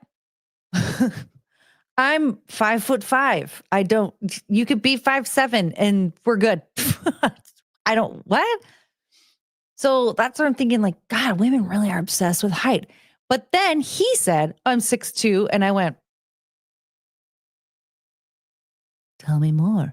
I don't know. I think that there's just like some caveman instinct situation when it comes to a man over 6 feet tall. I don't know what it is because it's still, remember when I was like in love with Jim Stansel? I was about to move across the country. He didn't know this. I wasn't like telling him that I wanted to do this, but I was like, oh my God, I love that guy. He's like 5'3". I could put him in my pocket. I don't give a shit. I just enjoyed hanging out or talking to him over StreamYard or whatever. Like, I don't understand that with the weird height obsession, but for some reason, I just feel like you hear, oh, like this guy, he's over 6 feet. Suddenly, suddenly my panties are a little moist. I can't explain it. I think it has to do with like primitive instincts where that just tells our vaginas, I guess, like this man is big and he can protect you, right? And we love that. We like a big man that can protect us because I'm a woman. The way I protect myself is by talking too much. Just and then he's like, "Oh my God, shut up!" And then he leaves. Oh, I love you. Oh, see, Scooter, I'm 6'4". Uh-oh, the ladies are wet. We love it. I've never been attracted to a woman who is in love with the outside because I always look at the inside because that's where the real beauty is. Well, the thing is, like, what? Oh, my baby. It's the thing, like, there are guys out there that'll be like, oh, I prefer small tits. But then, like, a woman with big tits shows up and they're like, now that's an easier thing to fix than height, right? Like, you got 10 grand? Here we go. Got bigger boobs if that's what you really want, right? But it's something that's like we know that like certain things aren't like that important, like the whole 666 thing, right? Like got to be over 6 feet tall, make more than 6 figures, and have it bigger than 6-inch dong. Like none of that stuff is really important because it doesn't really define a relationship, right? Like you need to be with somebody that you know that when we hit hardships, you can get through them together, and it's not gonna break you. Like I remember going to school with this girl. It was when I was in beauty school, and she was married, and she was talking about like her in-laws were coming to stay at the house for a little while, and she was like, "This is gonna break us. I think this is gonna break us." And I was like,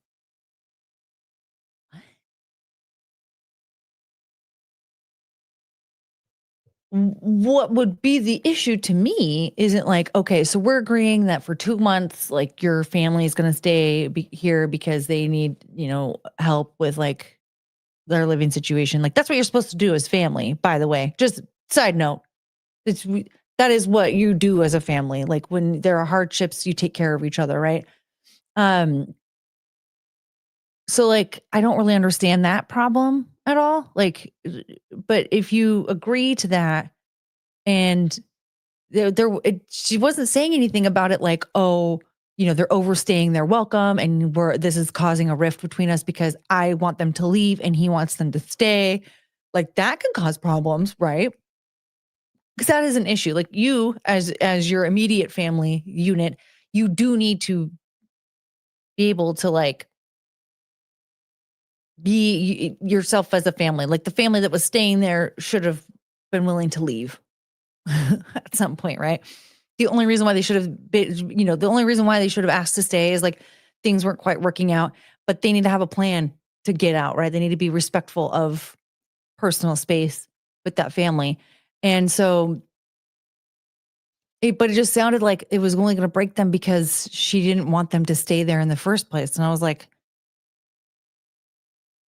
I don't know.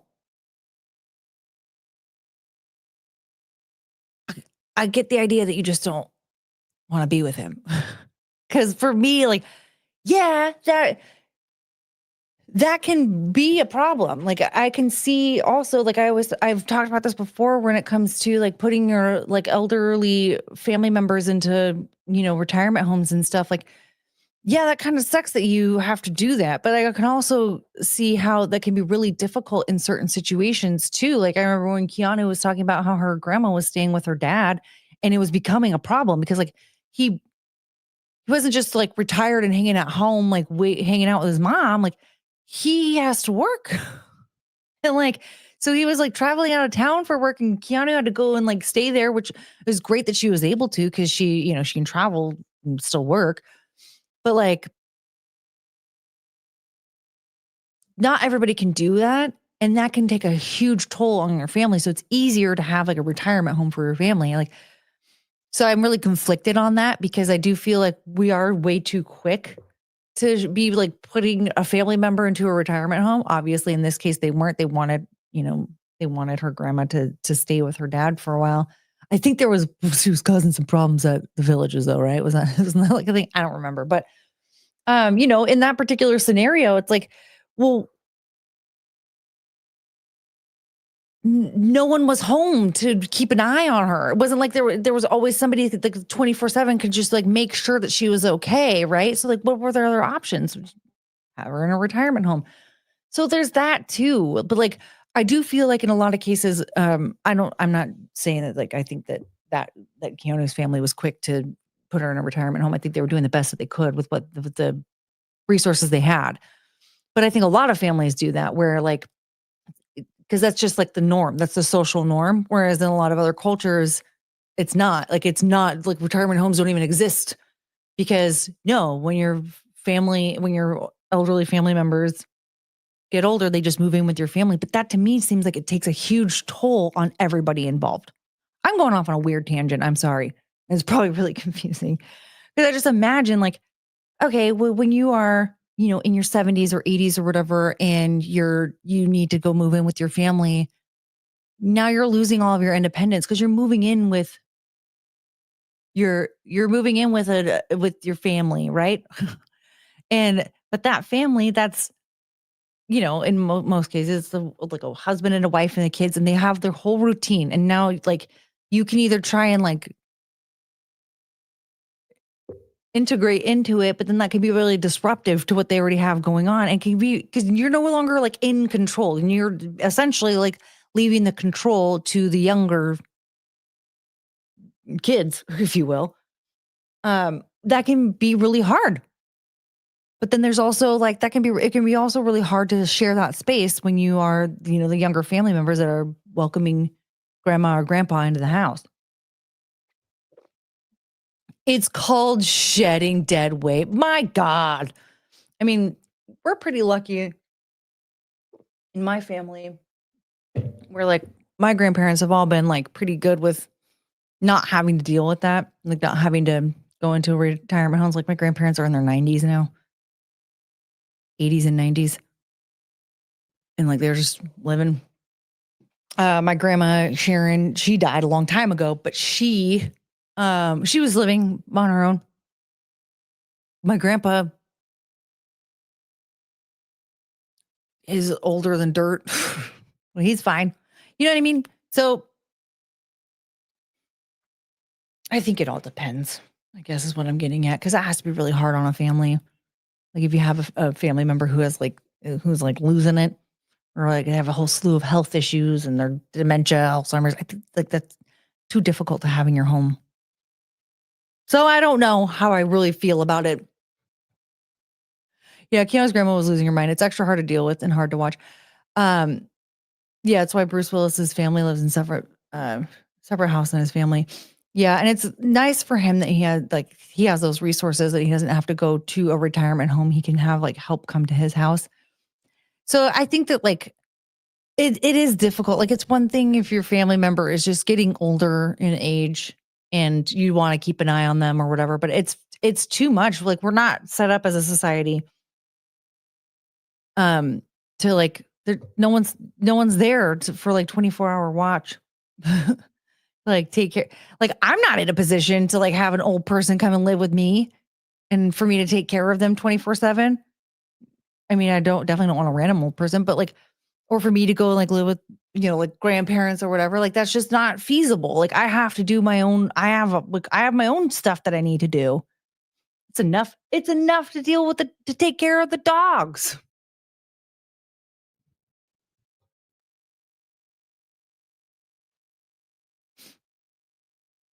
Remember when Patsy drove away? Oh my gosh. Well, I think that was kind of like the final straw for them too, was they were like, okay, I think we have to consider maybe a home for her to go hang out in because like that's just too stressful for them So it's completely understandable. Like they had to make a decision. It was a hard decision for them. It's not like they were just like, well, gotta get rid of you. Like they obviously didn't want that to happen, but sometimes you have to do that. So, but again, like it's not realistic.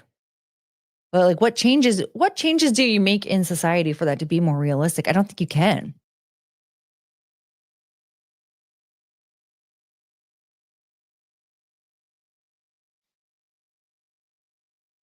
Man, what a time that was. And she went to a random bar and got a burger. Her and her burgers, man. She loved her burgers. What up, Rick? The last few hours of my grandma's life, uh, wait, sorry, I can't read.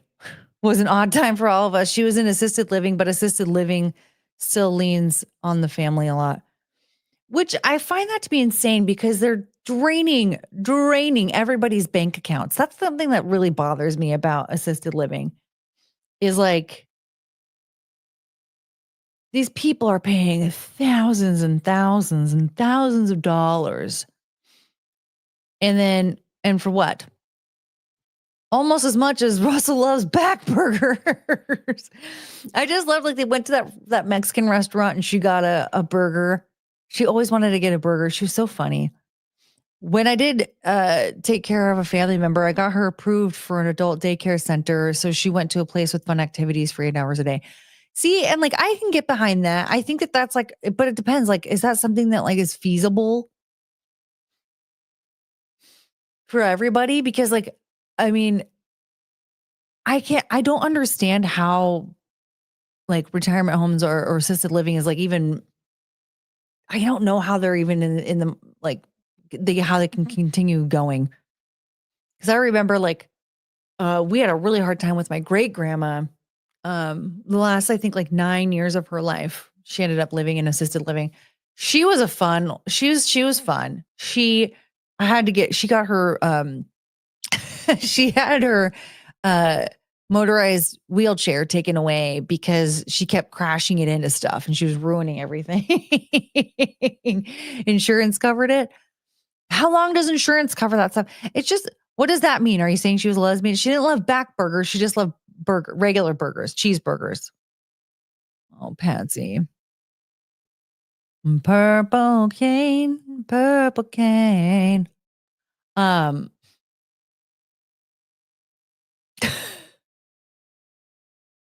I just remember when Keanu was there and Patsy was in the living room watching Keanu. And Keanu went out there for a second. And when she came back in, she was like, so I was just asking Patsy how she was doing. And her response was, this is the most asshole thing I've ever seen in my life. Oh my God. Are you sure crashing into stuff isn't just in the jeans going by the curbs? She crashed into like everything. Like my cousin took her to the grocery store once and she was like wiping out like whole shelves of stuff because with her handlebars and like it was a wreck. It was rough. Like there was one point when like they were checking out and my grandma was like, at the end of the little check stand and my cousin was like putting stuff onto her wheelchair and out of nowhere she just whoop, cruised off and she's like, shit, I'm so sorry. She had to like chase after her and she's like, grandma, stop. And she's like, I don't know how to turn this thing off. Oh no. So she had to get a manual wheelchair and have people push her around. Oh man. God bless that lady. Did she not know how to control it or was she just doing it because she wanted to? It could have been like maybe it's a mix of two things. I don't really know. She was always saying weird stuff though. She was always like, oh, my doctor said I can't have chocolate, but I really want to eat these things. Oh, I can't have tomatoes. My aunt at one point, she was like, Mom, what are you talking about? The doctor didn't say you can't have, there was nothing your doctor said you can't have. You can eat whatever. You're 98 years old. Like, you're on your way out. The doctor isn't worried about all that. And then she at one point she didn't have her teeth in. My aunt was like, "Mom, where are your teeth?" She's like, "I don't know. I think they ground them down and gave them to somebody else." And she's like, "That would never happen." What? So I assume that she just kind of lost the ability to understand how to use her little scooter. Yeah, that's exactly why I don't ever drive scooters. I drive like your grandma.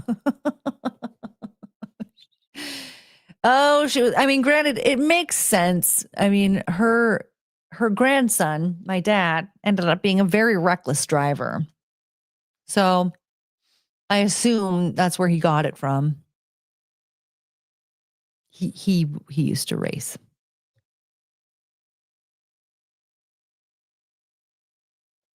I never liked how people would put their grandparents in living centers and then never visit them. And that was the thing. I think, like, especially with my great grandma, like, it was kind of far away from me. I couldn't get up there. But like, there was a lot of my family that did live up in that area, and they would go and visit her all the time.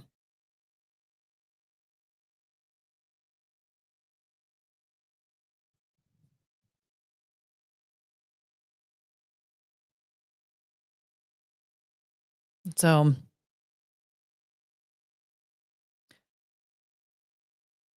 to me, I think, to be honest, if I'm being real honest, I probably would not want to be visited much.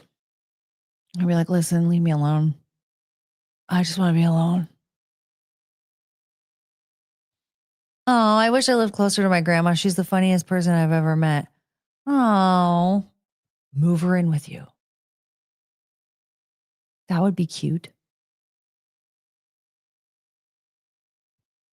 All right. Do you guys want another Reddit story? Let's see here. Let's do another Reddit story.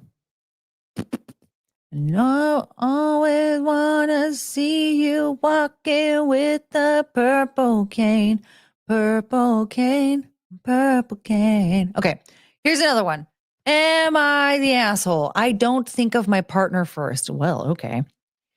I, 46 female, have been with my partner, 42 male, for 5 years, off and on. I have 3 kids. He has none. Okay. He gets upset with me because in every aspect of his life, he thinks about me first, even before himself. Well, that's your first mistake, sir. I think of the kids and myself and then him. This sounds awful. I feel guilty. He does really consider me first, almost to an obsession level, but I just can't bring myself to put him above the kids. Am I doing this wrong? In a committed partnership, should I be putting my partner first above all, including myself? I think that depends. I think it's very tricky when you don't have the kids together. I think when you have the kids together, that your natural inclination is to put your partner first, but to a certain degree, right? And when you're putting each other first, you naturally know how to care for your children together. But in this situation, because they don't have the kids together, it creates a bizarre imbalance. And so she has to put her kids first, I think. I mean, she's 46, so I'm assuming the it's hard to say because who knows, maybe her kids are all adults. If the kids are all adults, then you gotta scale it back a bit. But I'm assuming they're still probably somewhat young-ish. Your partner is an adult. If your kids are under the age 18, they don't have the same ability to do things for themselves as an adult does. That's like, and that's where I'm getting at with this too, is like, okay, let's say, I mean, at 46 years old, the kids, I'm assuming, are probably somewhere around teenager age. So they're becoming a little bit more independent. But like, you still have to parent your children, and you're not parenting them with this guy unless the dad is dead or just nowhere in the picture, right? Because the thing is, like, you have to consider also the father of the children in some scenarios, depending on the situation, right? So you're unfortunately, yeah, when you're the step parent or the boyfriend or the girlfriend or whatever, like you are going to take a little bit more of a back seat when it comes to the kids and how they're being parented because you're not the parent here. And when you have kids with another person, you are naturally in a union together and you are parenting together. So you have to put each other first, and therefore you can parent the kids properly together. Even if you have split custody, you still have to consider your children when they're not with you physically. There's that aspect too. So like not only when you're considering, how you're parenting your children, you have to, in some cases are going to be considering the ex-partner, the person who is the co-parent here. So you're kind of, again, like the new boyfriend, girlfriend, or whatever is going to take kind of a back seat. But then like also you're making decisions that also are going to take the kids into consideration. Oh, want to go on vacation? Want to go like out of the state or the country for a week? Well, we have to take into consideration, like, is that my time to have the kids? Is this going to be during spring break? Are we taking the kids with us? Da, da, da, da. Like you have to take that stuff into consideration. All right, well, like if we're going to plan this out, I have to talk to the dad and see if the kids can stay with the dad for the whole week. Like you can't just put the partner first in that situation. So I think that like there are some details here that are being left out that I think would be really helpful to actually decide if this person really is like the problem here. Because at 46 years old, it's possible that the kids are adults. Like she very well could have been having kids at 18, right? So she might have a 28-year-old, a 26-year-old, and a 24-year-old. And in that case, like, okay. But also, so in that case, like the kids should be grown adults. But it says also for 5 years off and on. So since she was 41, she's been dating this guy off and on for 5 years. Her wording leads me to believe her children are still minors. Well, I agree with you, Carrie. Her wording does lead me to believe that they're still minors, because this is how I would be thinking if I had children who were minors. But you never know, because remember that lady from last night who was spoiling the heck out of her kid, who immediately was like, okay, I'm going to go bail my daughter out of jail, even though she was driving her Mustang like an a-hole. Like, some people do spoil and coddle their kids well into adulthood. And if that's the case, like I would be frustrated as, a girlfriend or like a newly married partner if my boyfriend or new husband or whatever has adult kids and they're taking first place all the time. Don't get me wrong, your kids are always your children, right? They're always your kids. There's going to be situations where you are going to be bailing them out of shit, especially if they're in their 20s. Like they're still like learning how to be their own adults still. And so there might be times when you still prioritize them to a certain degree, right? But like it would be irritating if like they were always just taking first place no matter what. Like even though like, yeah, they don't even live here. They are working full time, taking care of themselves. But for some reason, I can't be a priority. That would be an issue. But if they're under the age of 18, then they're going to have their kids and they have to take priority. And if I were him, I would be thinking that it's a or wait, what am I thinking? Sorry, I just like completely blacked out. I was looking at the chat for a second. Most people say they have adult kids if they're over the age of 18. I think we're missing something here though, because the point I'm making when it comes to that is that there are people that have their adult kids that they still coddle as if they're children. So they're not going to be like, my kids are adults now. Because they're just going to spoil and coddle their children forever. And they don't consider that like, oh, by the way, they're adults now, so they need to be more independent. Like, that's the point I'm trying to make is like, they don't view their kids, their adult children as adults. They think that their kids are kids forever and they're going to spoil their kids forever and treat their kids like they're little kids forever. The off and on for 5 years is a big red flag for me. He should not be getting upset that her kids are above him. Right. Well, the thing is, like, if these kids are minors, which let's just assume that they are. Let's pretend like she's not like the kook that I'm trying to make her out to be. But like, then he should understand that the kids have to take priority. And okay, that's what I was thinking. Is like, if I were her, I would be thinking it's a big red flag that he's looking at kids and thinking like they shouldn't be a priority. Like that to me, I'd be like, okay, I don't think this is meant to be.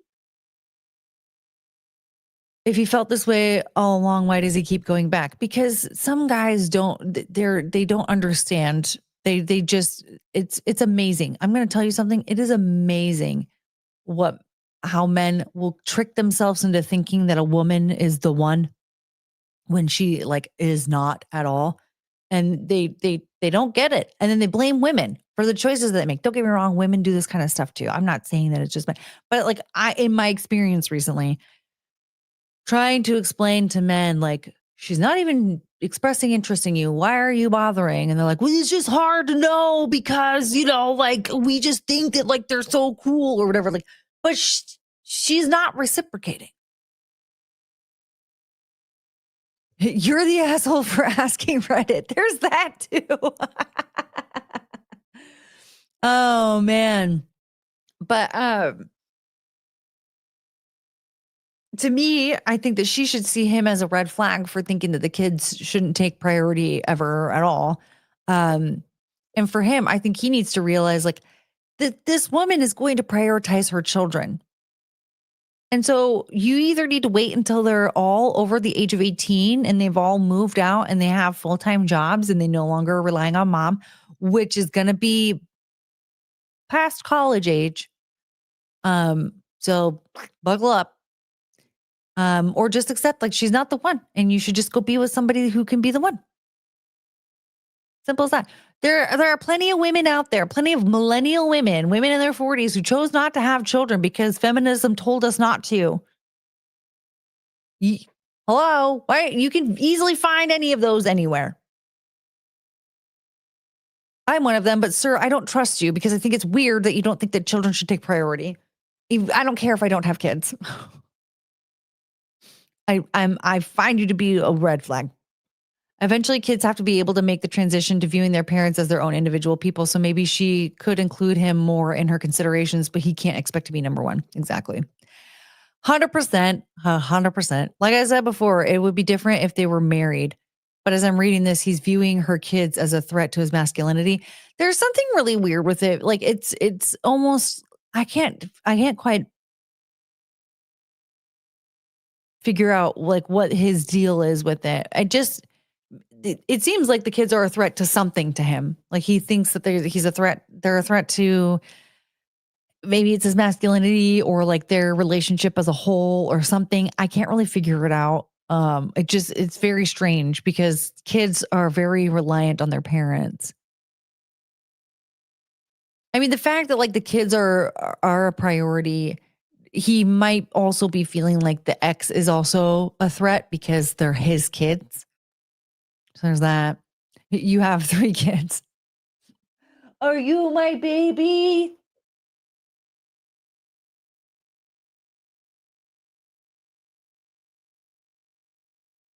Hi. She's technically the youngest, but she's my toddler baby. You're going to get ready for kindergarten soon. Oh, I'd be so sad.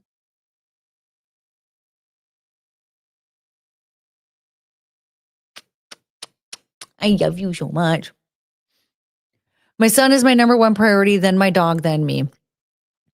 Yeah. I mean, for me, oh, you're so cute. Yeah, I put my dogs are a main priority for me, like depending on the situation. I love you. Yeah, you're a baby. I don't know if she'll do well in kindergarten going by when you met her. Wait, I don't know if she will do well in kindergarten going by when you met her. Oh, because she bites everyone.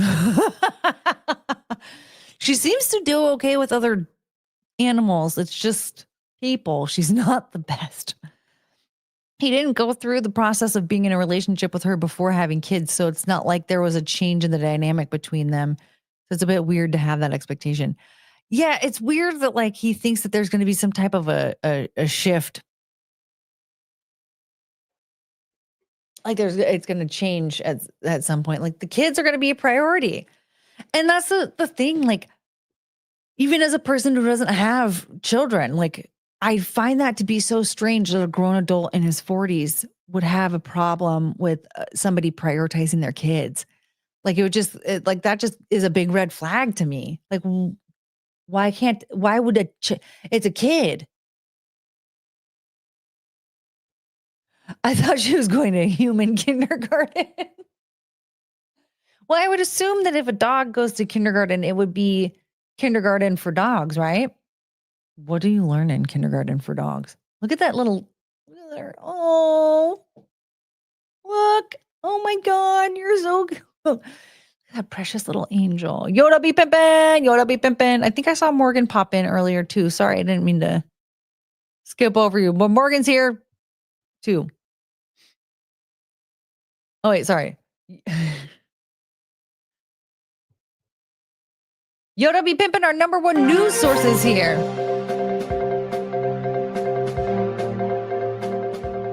More at 11. I'm not a parent, and my parents were very flawed people and very accountable to those flaws. And they taught me that basically the way healer has his priorities ranked is the way that it should be. Yeah. Well, my parents, I learned the hard way because I essentially, with my parents, I said, don't do anything that they do.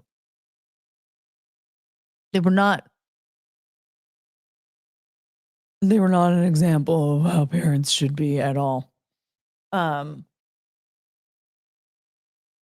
I learned by not following their lead that that's the priorities are kids, pets, yourself. And I just think like I believe that when you are in a union with a person, you have children with a person, you don't split up. It's so much easier because it's easy to prioritize each other and properly parent your kids so that you can actually prioritize your kids over yourselves. It's a very I don't know how to properly explain it, but when you're treating your partner, your husband or wife as though they are the person that you plan on spending literally the rest of your life with, like cuz your kids, they're going to move out at some point, right? So you prioritize your like not them as a person but your relationship with them, and that when you do that, you are able to properly parent your kids and actually put your kids first, if that makes sense at all. So you're not going like, I'm putting my partner ahead of my kids, but I'm putting my relationship first. Therefore, we can prioritize our kids above ourselves together. But it's much harder when you separate.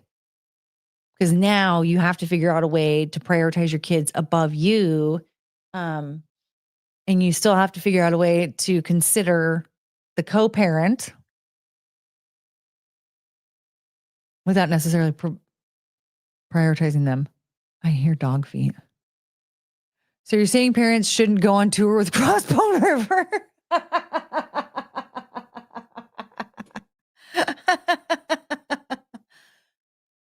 Not always the best idea. Hold on a second. I'm going to check and see what's going on. God, Cricket's so cute.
Look who I found.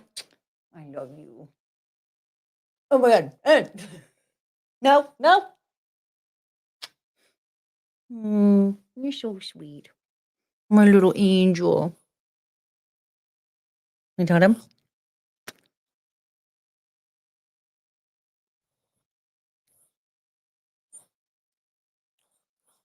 I love you. It's very warm in here. Should we turn the fan on?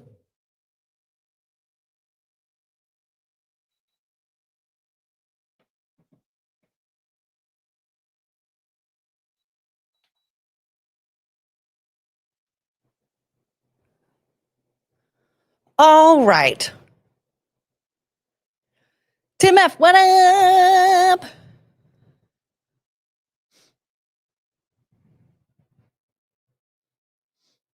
My parents split up when I was 2, and as much as I would have liked for them to have been together because of idealism or whatever, I'm glad they didn't for so many reasons.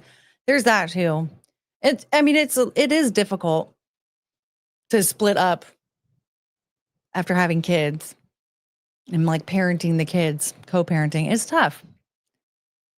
Speaking of parenting, my son just got home. Yay! Your job as a parent is to teach them to be good and moral humans, moral human beings, and to make them safe in the real world, but you will always look after them in the wings if they need your help. Absolutely. Penelope, little baby. I'm a fish dad. Sometimes that's the best that we can do in life.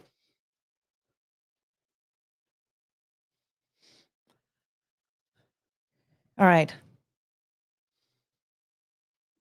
Yes, it's warm in here is a reminder that we are 73 away from Cleve. I can change into a tank top and not be so sweaty.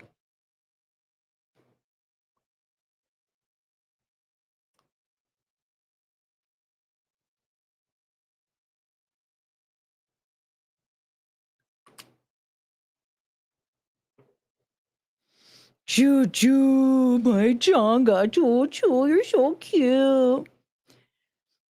Cricket acted like she wanted to go outside and it's raining. And she stepped outside and got scared.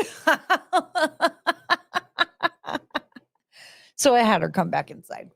And she did. So now she's hanging out by Penelope's heater. All right, do we want to do another one?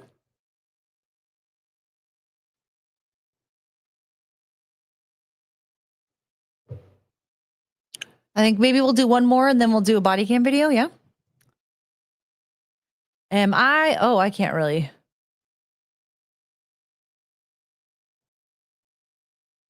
It's very small print for me. Oh, I'm old, my eyeballs.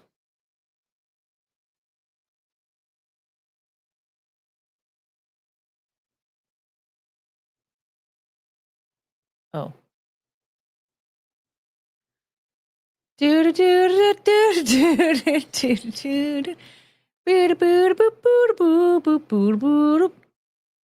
Okay.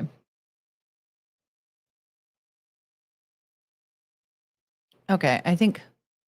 All right. Okay, this works. All right, here we go, everybody. Let me take that one out.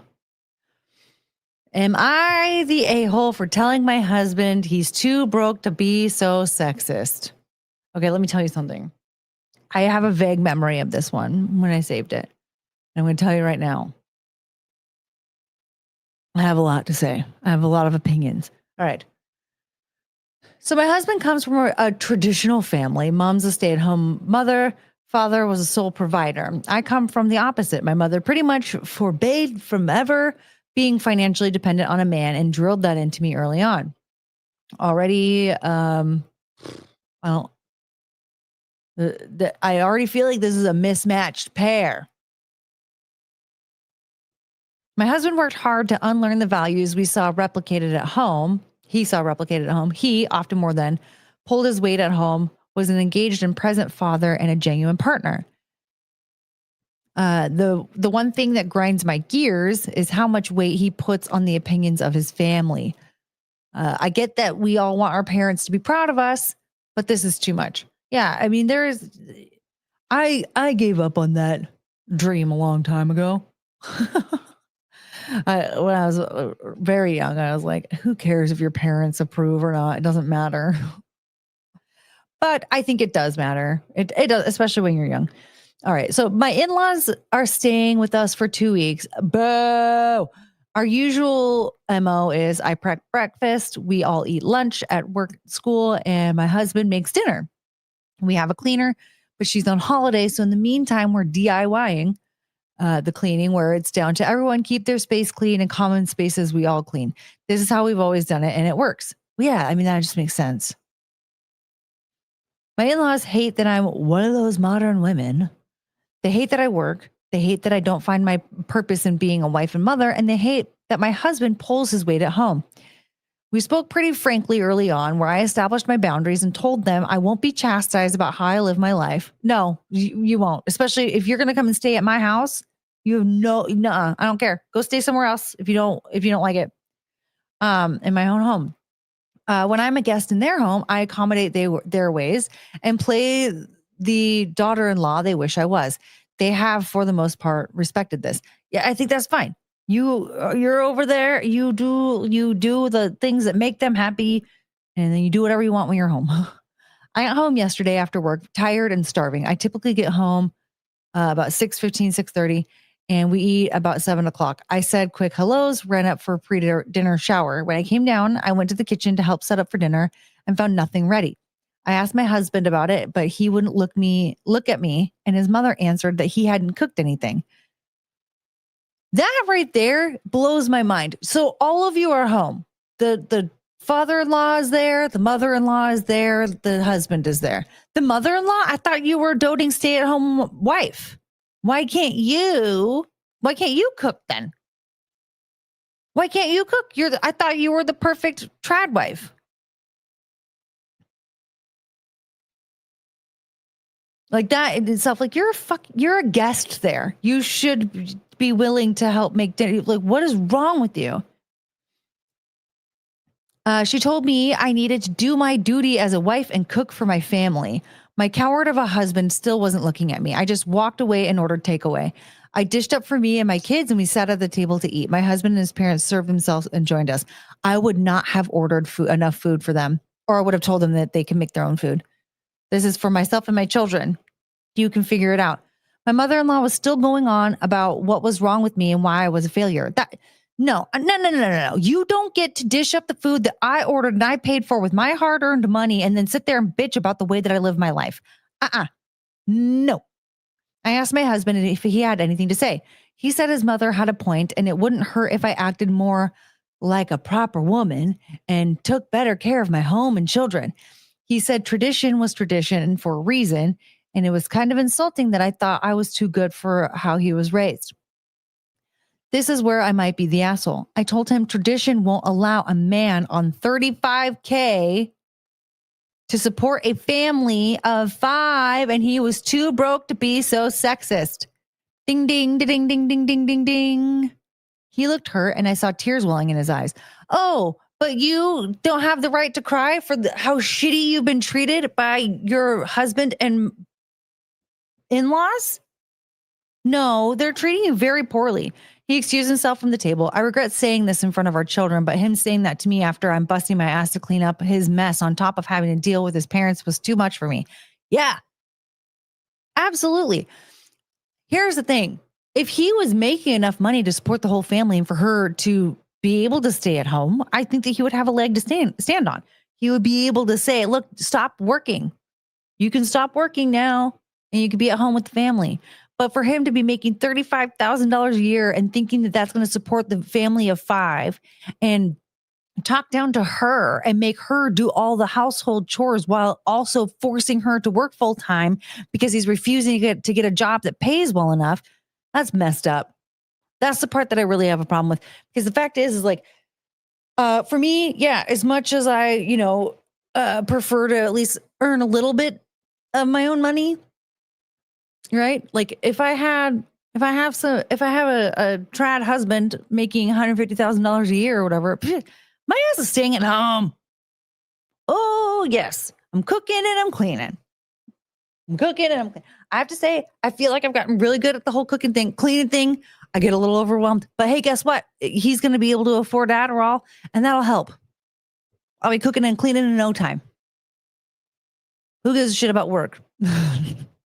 Is this an Indian family? I don't know. She didn't specify that. Sorry, I only make 80K, Courtney. Well, I mean, if we don't have children to actually raise, your kid takes priority. Okay, first of all, 80K is actually enough, especially if it's 2 people. If it's just 2 people and there aren't like little ones running around. But I mean, at 80K, I could get away with just my YouTube career.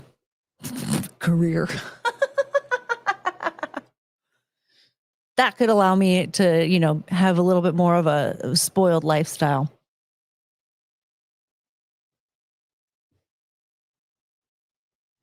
I hate cleaning. I'm not a big fan of cleaning. Like I was just like, it can be really overwhelming. I feel like if there's like little things that you can do to like keep things a bit at bay, like rinse your own plate off, put it in the dishwasher, take off your shoes at the door, blah, blah, blah, blah, blah. Then I can handle the vacuuming and the sweeping and the like unloading the dishwasher, things of that nature. Because honestly, like the idea of like cleaning, like a cleaning services coming into the house, that actually makes me kind of nervous. I'd rather have like a sort of messy house. Than have strangers come in on a regular basis and clean. I don't know.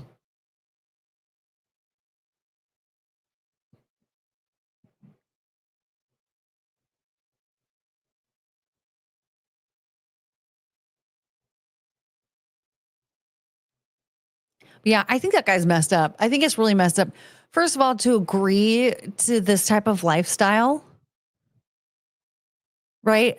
And then to the point where like you're married, you have 3 kids, and you're still bowing down to your parents like that. Like it's just so messed up. Like you're putting your wife and your children in like a really messed up spot. And the house needs to be clean before they come to clean because I'm not showing them how messy I can get. I know that's a huge thing for him. Like I have to make sure the house is clean, and then they can come over and clean. It makes no sense.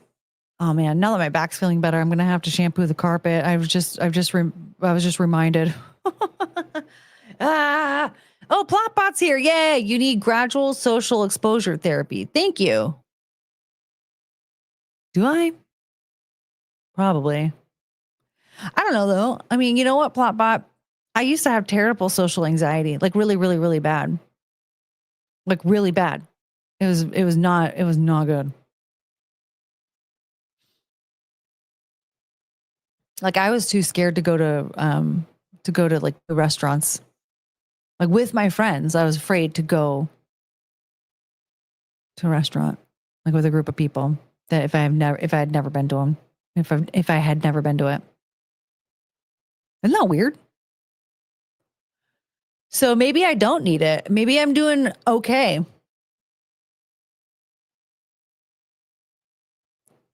All right, you guys. So this is what I'm thinking. Gradual social. Okay. I don't. She's not an asshole. He should have told his parents how their household works before they come to stay and have them agree to behave. Yeah. To sit there and like, to punish this woman who worked full time, who worked a whole shift. She has no idea that she's coming home to no food. So she doesn't even get a chance to like pick something up on the way home or anything. And then tell her that she needs to be more of a trad wife. It's just disgusting. First of all, you know, as parents, you should be teaching your kids like the rules that she was talking about. Like, you clean up after yourself in your own personal spaces, and you clean up after yourself in the common areas too. Like, we all have to work together as a team. Like, you teach your kids how to do that. So like, that should just be natural for them. Like, that's just what you do in your household, especially as kids. Like, do you want them to go to college thinking like, oh, I need my cleaning lady? No, you want them to know how to clean up after yourself.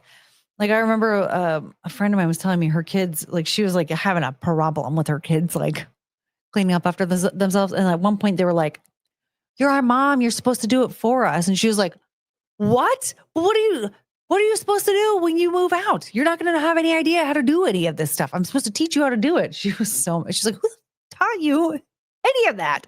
What? Frank's here. Yay!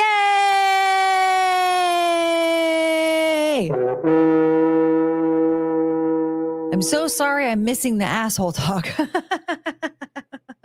Yeah, my son has to know how to cook, clean, and do his own laundry since he was 8 years old. Exactly.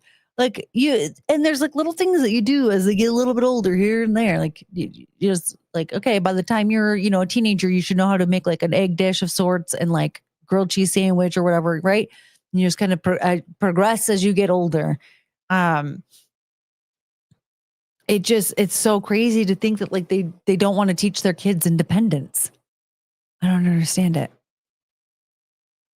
Like, that part really like blows my mind. Like, they would much rather the in-laws would much rather this woman like be the maid of the household, and that their grandchildren have zero independence when they get older. Like, what if she dies? What's the husband going to do? Grocery shopping, paychecks, funerals. Where does all this come from, Plotbot? Are you copying and pasting from something, or are you just like this? Yeah, husband's teaching his kids that mom's a slave, and they're not going to be independent in any sort when they move out of the house. Are they just not going to move out of the house? I'm going to tell you right now. If the kids aren't moving out of the house when they become adults, I'm moving out of the house. Oh, just popped in to say hello. Gotta go. No, come back. We were going to have more asshole talk. Damn it, Frank. Oops, that's not what I meant.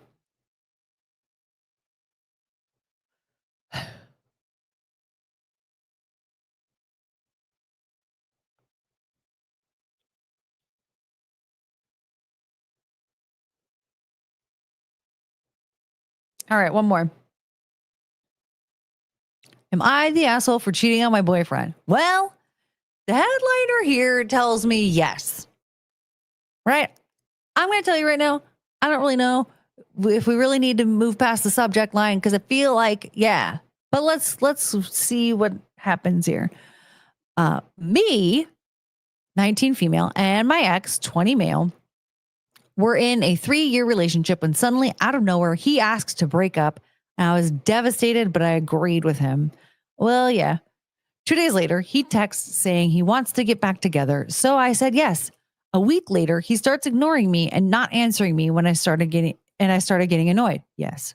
So I asked his friends to text him about it, and he texts them back immediately saying how he doesn't like me and he just wants to hurt me. The friend shows me what he says, and I'm pissed. So this is what I want to know, though. Why? You're in a 3-year relationship. What happened when he decided to break up with you in the first place that made you not like him? And why does he want to hurt you so badly? I feel like we're missing some information here. So I find a guy, 20 male, to vent to, and we're getting along pretty well. Then out of nowhere, he asks if we can date.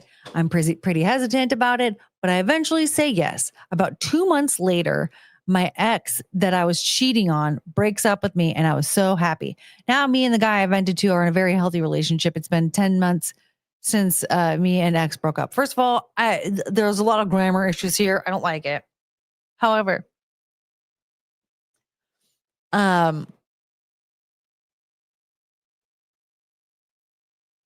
I mean, I think I'm like neutral on it. I personally, I think that cheating in general is just kind of messed up. If I were the guy that you cheated with, I would be really hesitant to want to stay in a relationship because that sounds like I'd be thinking like, what are you going to cheat on me now, or like what's going on here? I get that you wanted revenge or whatever, but like, I don't know. At that point, I'd be like, okay, well, you're not even responding to me anymore. Like, I would just be texting them like, hey, you're not responding to me anymore. So I'm just assuming that we're broken up. Bye. And then go on my merry way. Were you even still in a relationship? And also, why could you not break up with your ex you were cheating with? That's exactly what I'm thinking. Like, I feel like you guys weren't even really in a relationship anymore. He was already like ignoring you and not responding to texts and blah, blah, blah. Like that's not really a relationship. Is it revenge if they don't know about it? Did he know about it? Because it doesn't seem to me like they did know about it, that he did know about it. Because all she says was 2 months later, my ex that I was cheating on broke up with me. Okay. So yeah, she wasn't in a relationship. That's the thing, is like they got back together and they quote unquote got back together. A week later, he's ignoring her and not answering her. So I'm just going to tell you right now, if you're purposefully ignoring your partner, I just have to put this right on the right.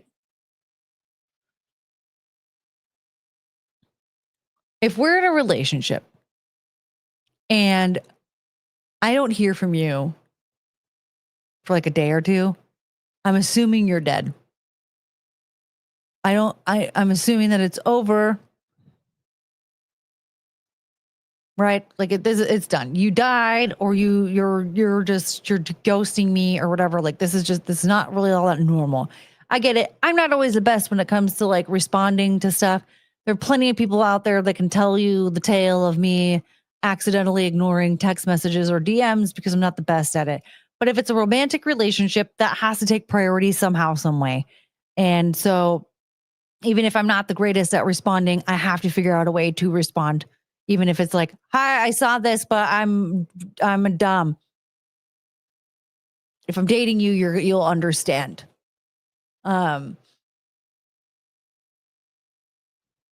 Like you don't get to decide the breakup didn't happen just because you didn't want to. Yeah, get back together and just ignore them. Bye. Yeah, it's over. Also, the wording about asked to break up, I was devastated, but I agreed with him. Do you even have a choice about a breakup when the other person wants to break up? I will say, Chrissy Teigen did mention that John Legend tried to break up with her and she said no, and now they're married with children. Can you fly? No. How do you know, Plop Bop? Maybe I can fly. Just because you never see me not fly. Wait, just because you've never seen me fly doesn't mean that I can't fly. Okay. So don't you dare limit me, sir. Tell me I can't fly.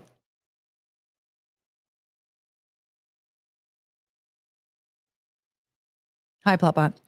Courtney, this is very easy. They met in high school. He was undecided and a loser. He wanted to sow his oats. She found a better guy. Glad she's with the new guy. I don't think that's totally it. I think that part of it is that because he was like, I hate her and I want to hurt her. I only got back together with her because I want to hurt her. So it seems to me like, yeah, I mean, she was 16 when they first got together. So yeah, they did start dating when they were in high school, sure. But why is he so mad at her? Why is he so mad at her? He specifically wants to get back together with her with the intention to hurt her. Like, did he not hurt her enough when he broke up with her? Vengeance demon, you are late. You are very late. I know, I'm starting to lose steam too. I was thinking about wrapping it up.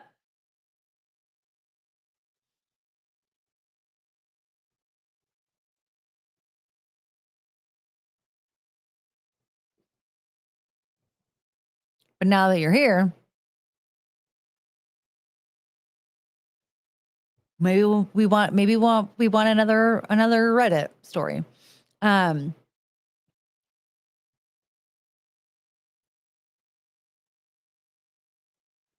really want to understand why he wants so badly to hurt her. Back in, hello. You just woke up. What time is it over there? Like 8 a.m.? Yeah, his backhand's in the future. But the only problem here is that he doesn't have Thanksgiving on Thursday. Does Australia have Thanksgiving? The fact that she didn't just stay in the relationship with the guy that wanted to hurt her, but found a different guy to complain about it, new guy not seeing the red flag is a red flag. Yeah. It's 9:26. Okay. I'm late too. Cope files just ended. Boo. It doesn't have it. Do you guys don't have a Thanksgiving at all? Oh, okay. I need to do like a history of Australia. You guys don't have Thanksgiving like at all? Because I know Canada has Thanksgiving in October.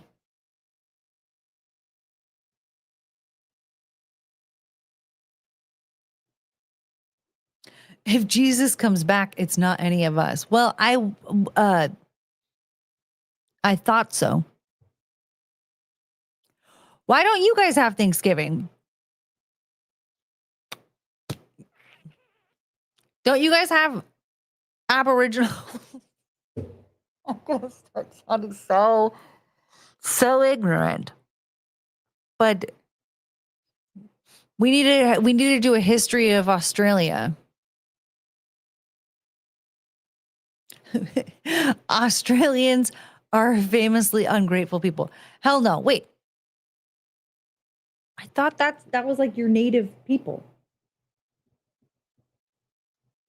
Aboriginal Australians. There's no history of you like when you became a prison planet or whatever. How did Australia start? Were you a prison planet? It's a prison planet now. A prison country. And but the Aboriginals lived there first. Aboriginal Australians are the indigenous peoples of Australian mainland, known for having one of the world's oldest living cultures with rich heritage of spiritual beliefs, art, and oral traditions. Historically, they were divided into hundreds of distinct groups. Australian was a penal colony. Oh. I don't think the indigenous Australians were as nice. Well, probably not. Don't do a racism, Courtney. Well, I figured there was like a history of Australia that was like had to be somewhat similar to like the history of America of like finding the land and conquering it and all of that. And anal tradition.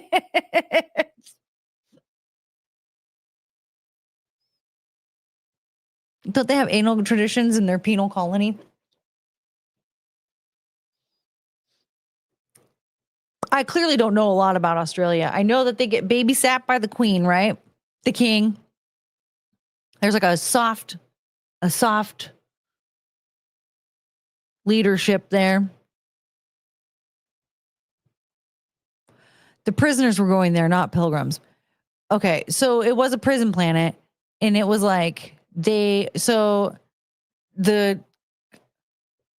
king was sending prisoners to Australia because they didn't want them in the UK. And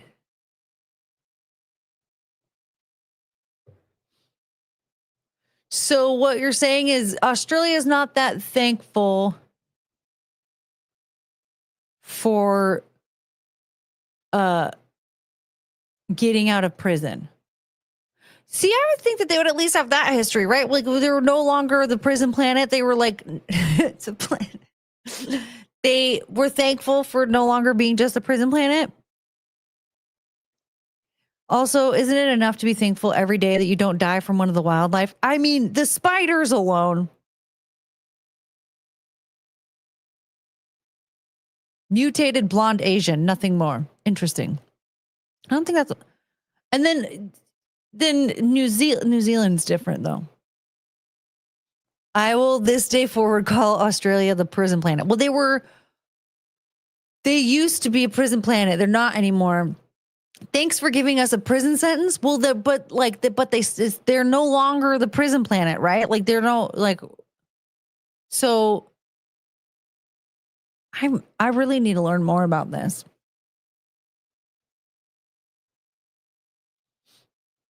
Because I like this history you're all coming up with better.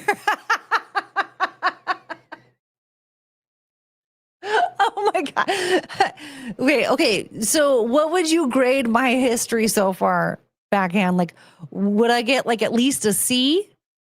Would I be Australian history? A++.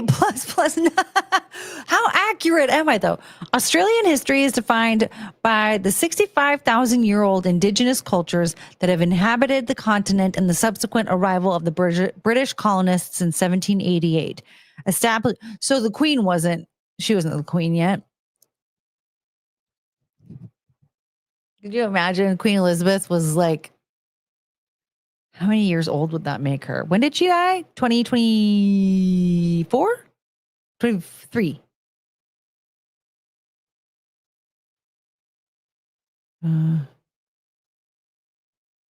Oh, that's well over 200 years old. Yeah, she definitely wasn't queen yet.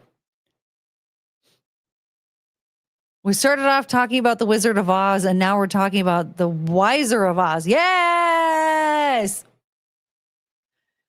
Courtney, can you do an Australian accent on par with your excellent British one? Well,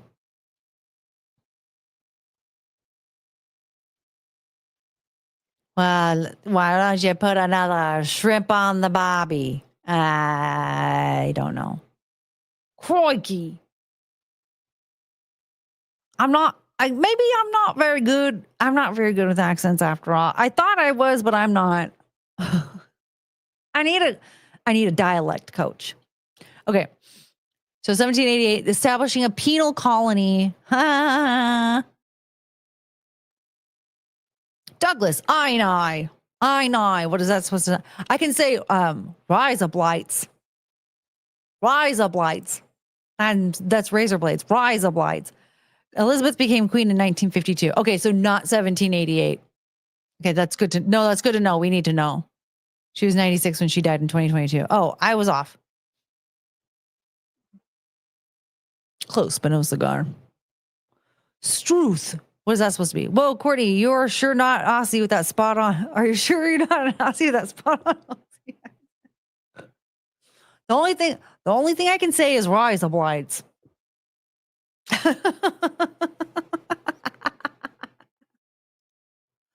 Because if you just say rise up lights, then it sounds like razor blades in Australian.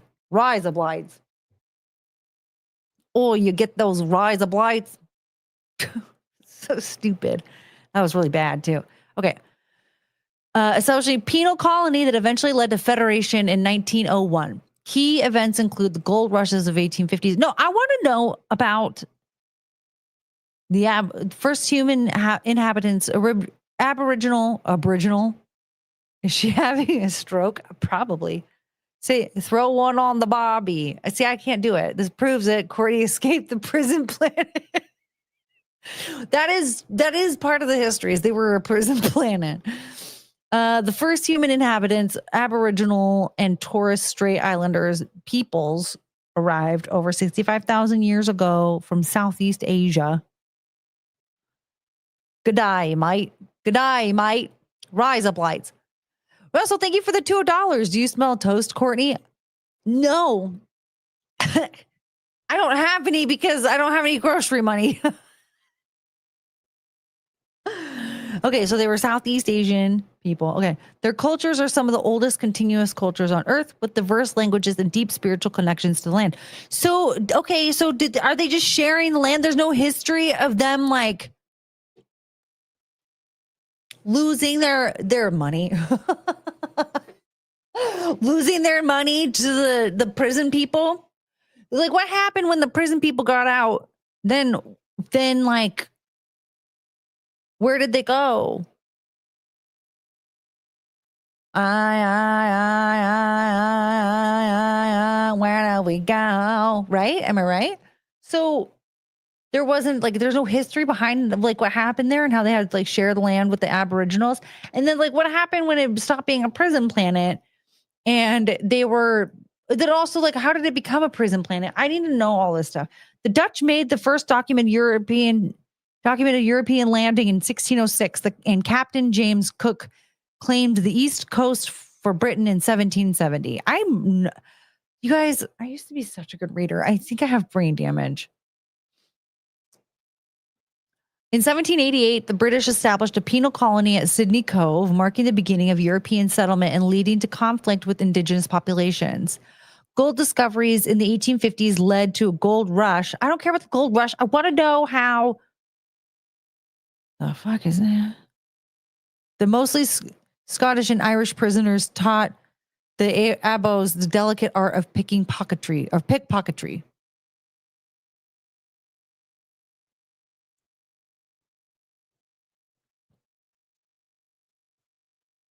So then that explains the accent. Okay. So then how did they what so that's the history is that they were like, okay, this is how we're gonna live harmoniously. I'm gonna teach you how to do gang stuff.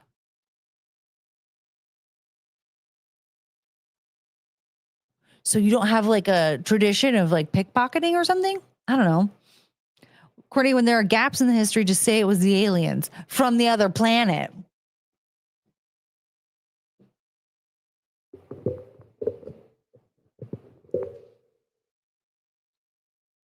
Australia fought alongside Britain in World War I and World War II, events that played a role in shaping national identity. I feel like that makes sense, right? Because they're babysat by the same royalty. The 6 separate colonies federated to form Commonwealth of Australia in 1901. Okay, but I want to know what happened. They were pickpocketing kangaroos. Yeah, who were they pickpocketing if it was just the prisoners and the Aboriginals? They were just going after whoever? But I want to know what happened. Like, were they doing stuff like, were there wars between the Abos and the prisoners? Just, give me this land. Like, they buy stuff from. That's why the gold rush people matter. Oh. Should we watch this video? I'm scared of the thumbnail. They were stealing from the local folk. The local prisoners or the local Aboriginals? Because if it was a prison planet, then what else was going on other than the Aboriginals doing their own thing and then the prisoners being in prison? Isn't Gold Rush a brand of poppers? Probably now, yeah. That sounds like something that shouldn't be in a prison. Ooh. It gave the pickpocketers something to do. James, hello. What up, bruv? Here's the thing. So I can't speak in an Australian accent, but also we're talking about the history of Australia because they don't have a Thanksgiving. Wait, hold on. You don't have a Thanksgiving either, do you? Is that just a thing for you people with accents? You people that are babysat by royalty, you just don't have, you're not thankful for anything? Do you have?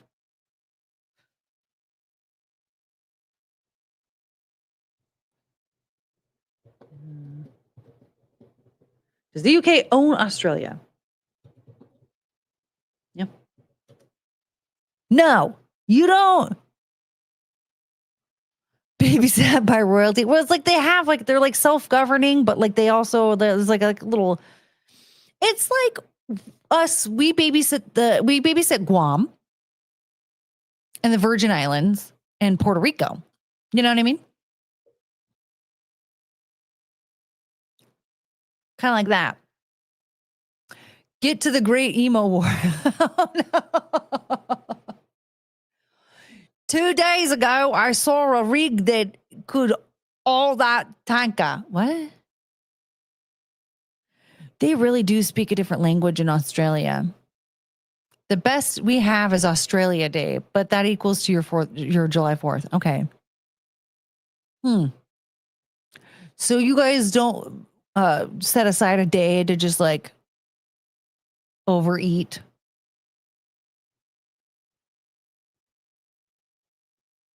Because Thanksgiving, I feel like Thanksgiving is basically like the turkey version of the 4th of July, right? Like you take away the fireworks and the hot dogs and you just give us turkey and mashed potatoes. You know what I mean? It's kind of the same thing. We're celebrating our country or like history of like, it's different moments in history of our country, really. England is thankful for me, hon. Well, why don't they have a James Day? A Bruv Day?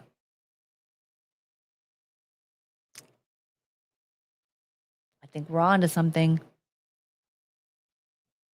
The Aussies lost a war against the emus.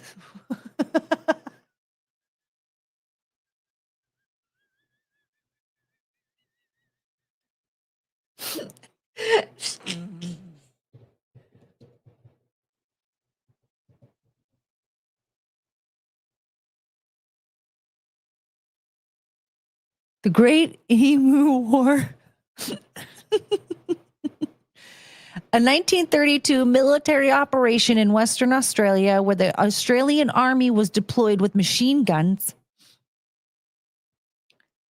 They have to pretend to be thankful to their royal babysitters every day.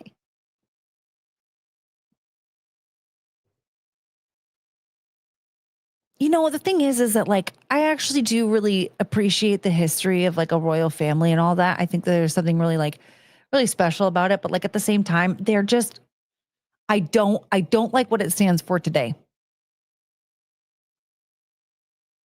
I don't like it. Okay.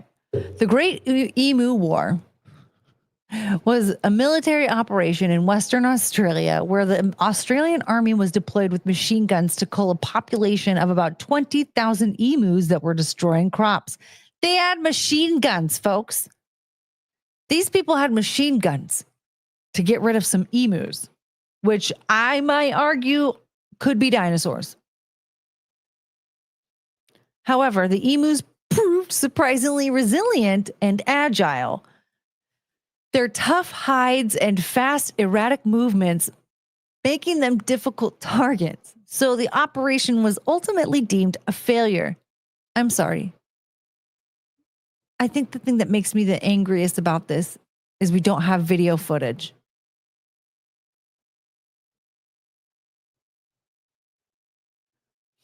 The military used about 10,000 rounds of ammunition, but killed fewer than 1,000 emus, and the operation was stopped after being called too expensive and inhumane. Well, why'd you hire a bunch of stormtroopers to do the job? What year was that? 1932. The problem, after World War I, ex-soldiers were settled as farmers in Western Australia. During the Great Depression, they faced falling wheat prices and unfulfilled government subsidies. In 1932, an estimated 20,000 emus migrated to the area, trampling fences, eating crops, and allowing rabbits to get through, causing severe damage to the farms.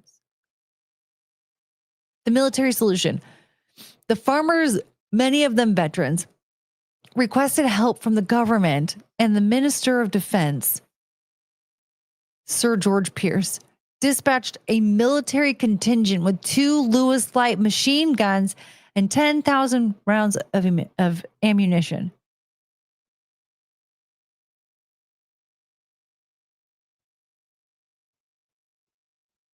The war. The operation, which started in November of 1932, was hampered by the emu's speed and ability to scatter into small groups, making them hard to hit. The soldier found emu's tough hides also made bullets less effective. One army major even noted the bird's resilience was compared to that of tanks.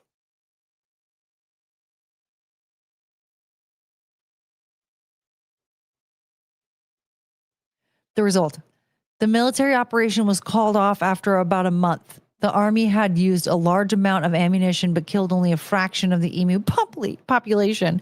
Aftermath: the war was widely criticized and considered farcical by some.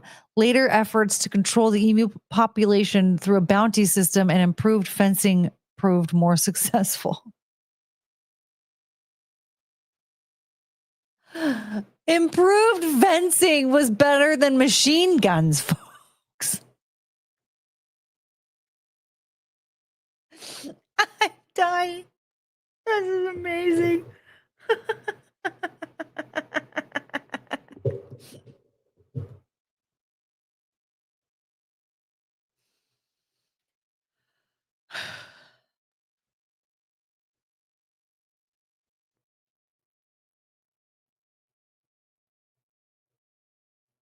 I feel like I want to do like a whole video on this. Paul Hogan built his fortune on emu bounty hunting. What? Paul Hogan?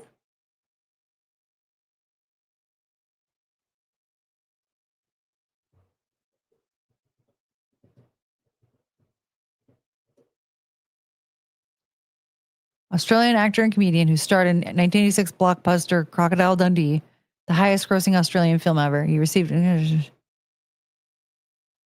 Hogan's career began in 1971 while working as a rigger on the Sydney Harbour Bridge.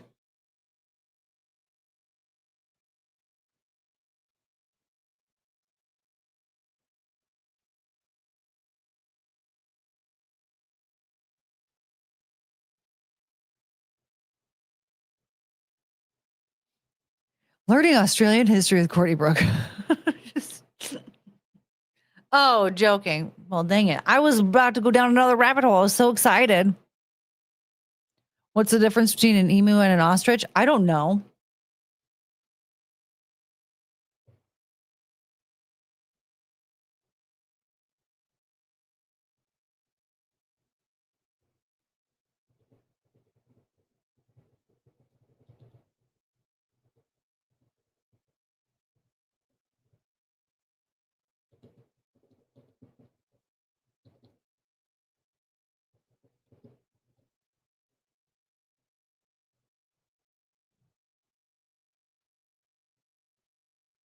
The taste. The main differences between emus and ostriches are their size, location, and physical features, like the number of toes. Ostriches are larger, taller, and native to Africa, while emus are smaller, shorter, and native to Australia. Ostriches have 2 toes on each foot, while emus have 3. All right. Oh yeah, ostriches are huge. Ostriches are definitely dinosaurs.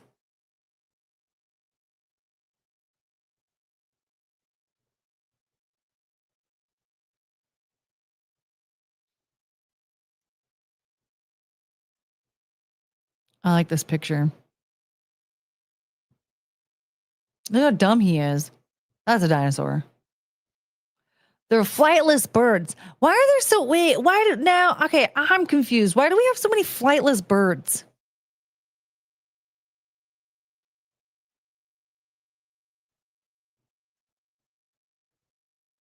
Are ostriches bigger than wolves?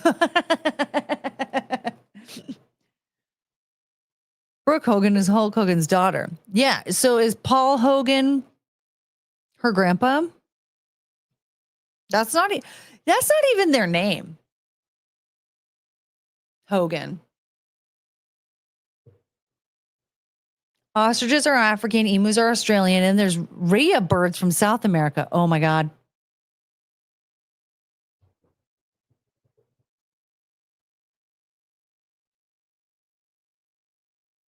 Oh yeah, those definitely look like one of them. Ostriches also kind of look like they're priests.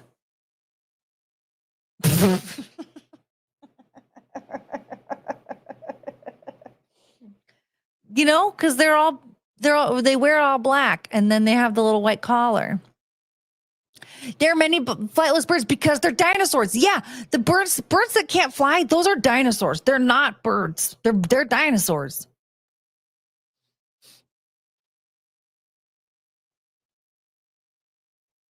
But ostriches, I think, like they're the Catholic priests of the flightless bird world. So penguins are dinosaurs, huh? Penguins are like the rabbits of dinosaurs. Right? Like they have to be like strictly prey in the dinosaur world. Like this, they're like I feel like I'm giving you guys gold right now, okay? Everyone's still worried about Hulk Hogan.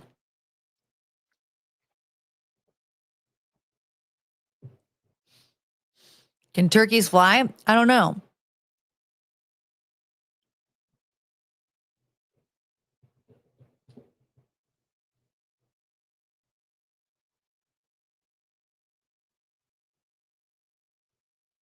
Oh, it looks like they can. Yeah, turkeys can fly. Water rabbits. Yeah. They're like the aquatic, they're like the rabbits of like the dinosaur world, you know? And who knows what happens in the dinosaur world, but there's no flying. You have wings, but you can't fly. Therefore, you're a dinosaur. And a penguin is not a predator. It's prey. Penguins fly through water. What's funny is that for a long time, I had it in my mind that like penguins were the only flightless birds. The penguins are the most confusing creature on the planet, though, because they're like made out of. They have like a fish body. I gotta look at a penguin for a second.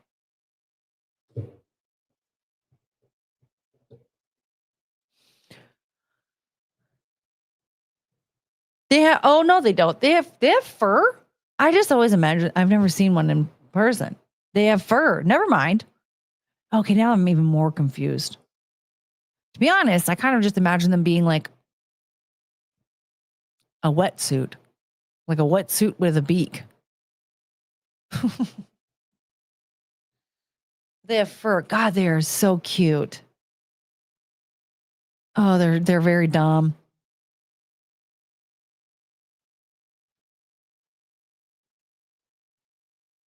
They have fur and these like bowling pin bodies, and for some reason they have wings.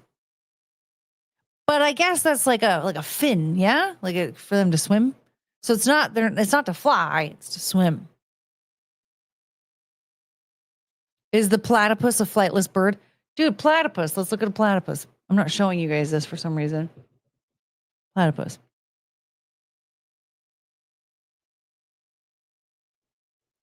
Penguins are primitive sentient bowling pins. Yeah, they're little bowling pins. Oh, platypus. Look at these little guys. They're very cute. Man, my algorithm is about to get weird. Well, it's going to be just loaded with more animals. No, that's not a bird. Yeah, platypus is definitely not a bird. It's like an aquatic guinea pig.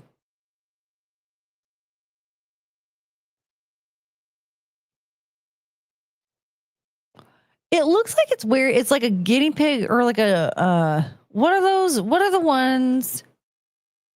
What am I thinking of? It's not a chipmunk, it's not a beaver. What am I thinking of? You know what I'm talking about? It's like a little rodent. And like it's wearing a gas mask or something. It's like that beak doesn't look like it belongs on its face. That one has a hat on. They lay eggs, though. So they're not a mammal? Platypus is a mammal. But okay. All right. But what I want to know is what's the one Perry the platypus?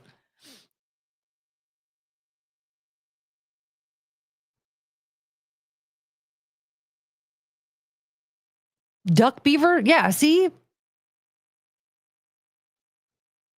Do platypus make milk and eggs? Yes, platypuses lay eggs and they produce milk, making them one of only 2 types of mammals. It's a mammal.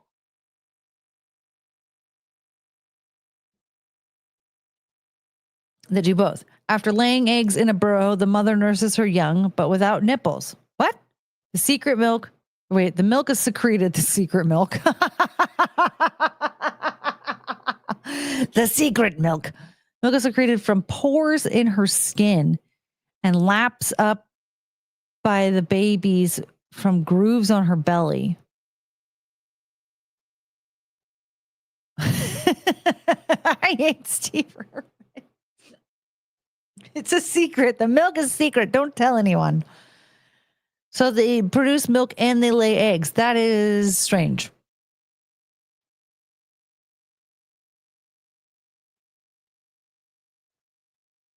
Is a platypus marsupial?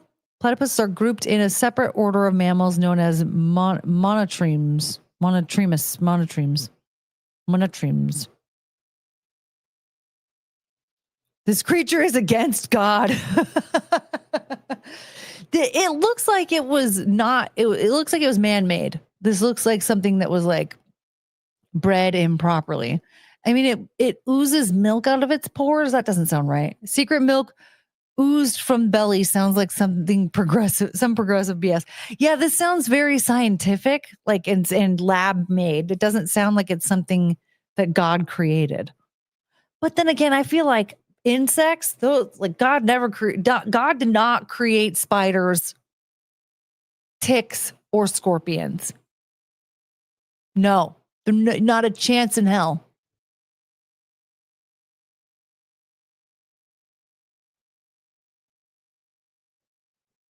Yeah, it's another dinosaur.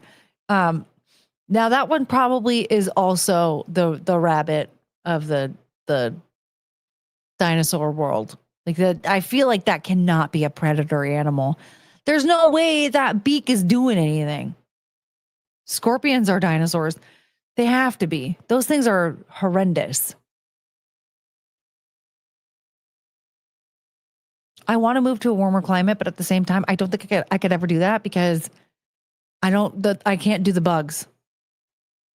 And one Jenner is one Jenner is venomous. Only one? You can't be serious. One gender is venomous. Wait, but which one? Is that the secret? We are not the only prison planet, but we are also the island of Dr. Moreau. What the hell is that? I can't remember. It's a secret. I've lived in Arizona for 16 years and never got stung. Yeah, but like I've heard that like scorpions can just crawl up the pipes of your toilet. Dr. Moreau, but what is that? DR equals doctor. Well, my first thought was Dominican Republic. And so I did. What's Dr. Moreau?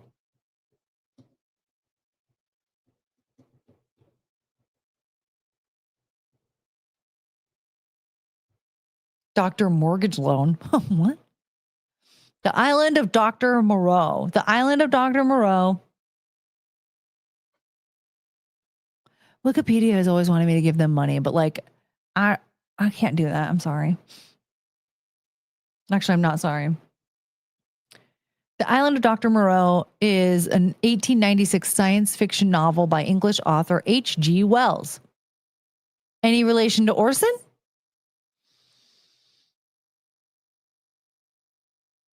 Is that what I'm thinking of? It was published on January 1st. Do it right. 1896. The novel is set between February 1st, 1887 and January 5th, 1888. The text of the novel is the narration of Edward Prendick. Whoa. A shipwrecked man rescued by a passing boat. He is left on the island, home of Dr. Moreau, a mad scientist who creates human-like hybrid beings from animals via vivisection. The novel deals with a number of themes, including pain and cruelty, moral responsibility, human identity, human interference with nature, and the effects of trauma. Wells described it as an exercise in youthful blasphemy. This is terrifying.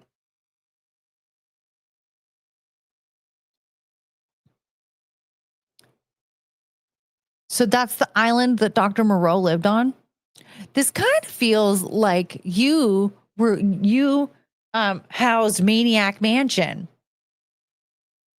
Maniac Mansion is where is in the prison planet. This explains the platypus.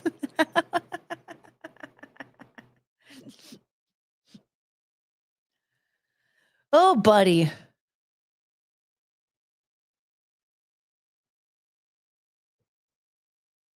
So I still don't understand the history of Australia. It feels so strange. Like it really is a different planet.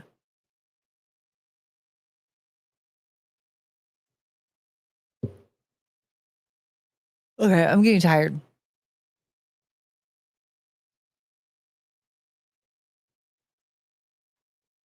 I think it's time to go, everybody.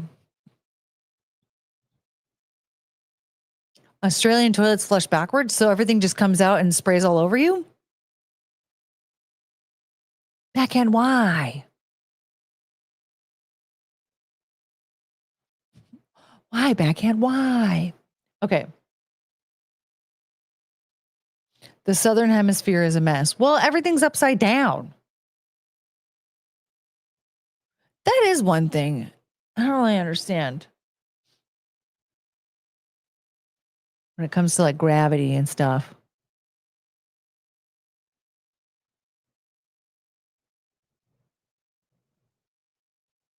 What's this face? I don't understand backhand. All right. I'm going to get to going. Well, we had fun. This was a fun little adventure. We talked about some Reddit stuff, and we explored the history of Australia and the prison planet.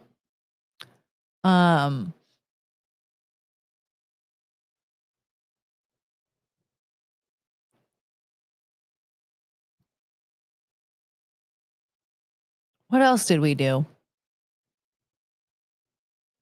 We learned about the platypus and the emus or something. What were we doing?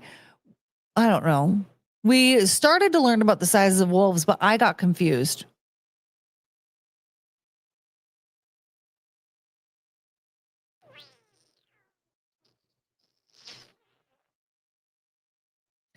So there's that. Anyway.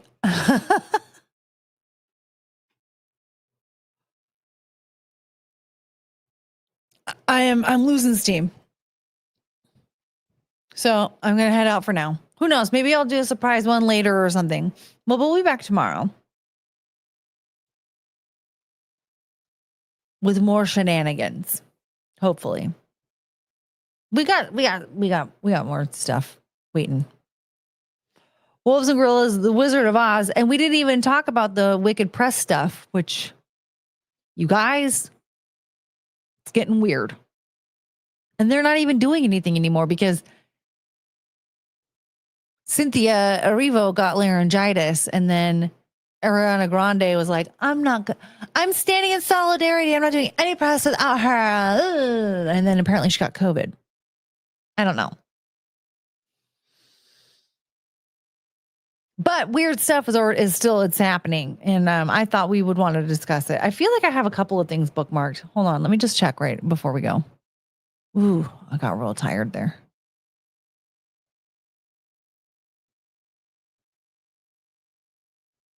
Teenage Mutant Ninja Turtles.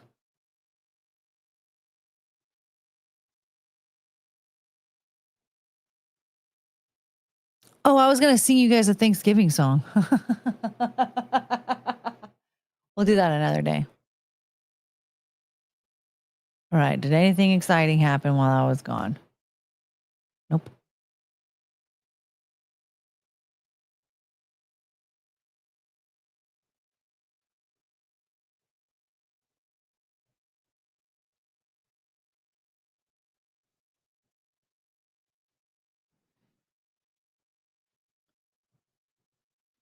All right.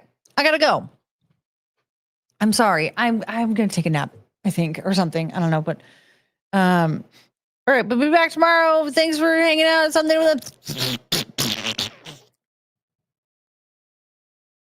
nobody likes doing trust falls alone. Okay, bye. I guess that just means we're having to do this again. Oh no.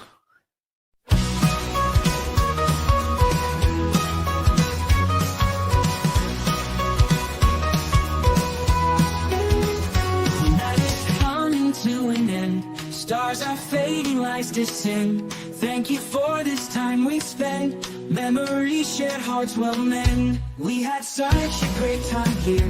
Laughter, love, and moments dear. Every smile, every cheer. Now it's time to disappear. Oh, I will miss you till we meet again. Take care, my friend, my heart will tend.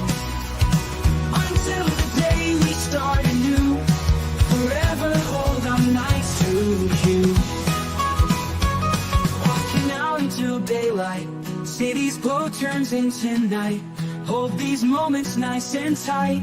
In my dreams you'll shine so bright. Every goodbye leaves a trace of a night we can't replace. Take care in every space. Till next time we will embrace. Oh, embrace. I will miss you till we meet again. Take care, my friend, my heart will tend. Until the day we start anew, forever hold on nights to you.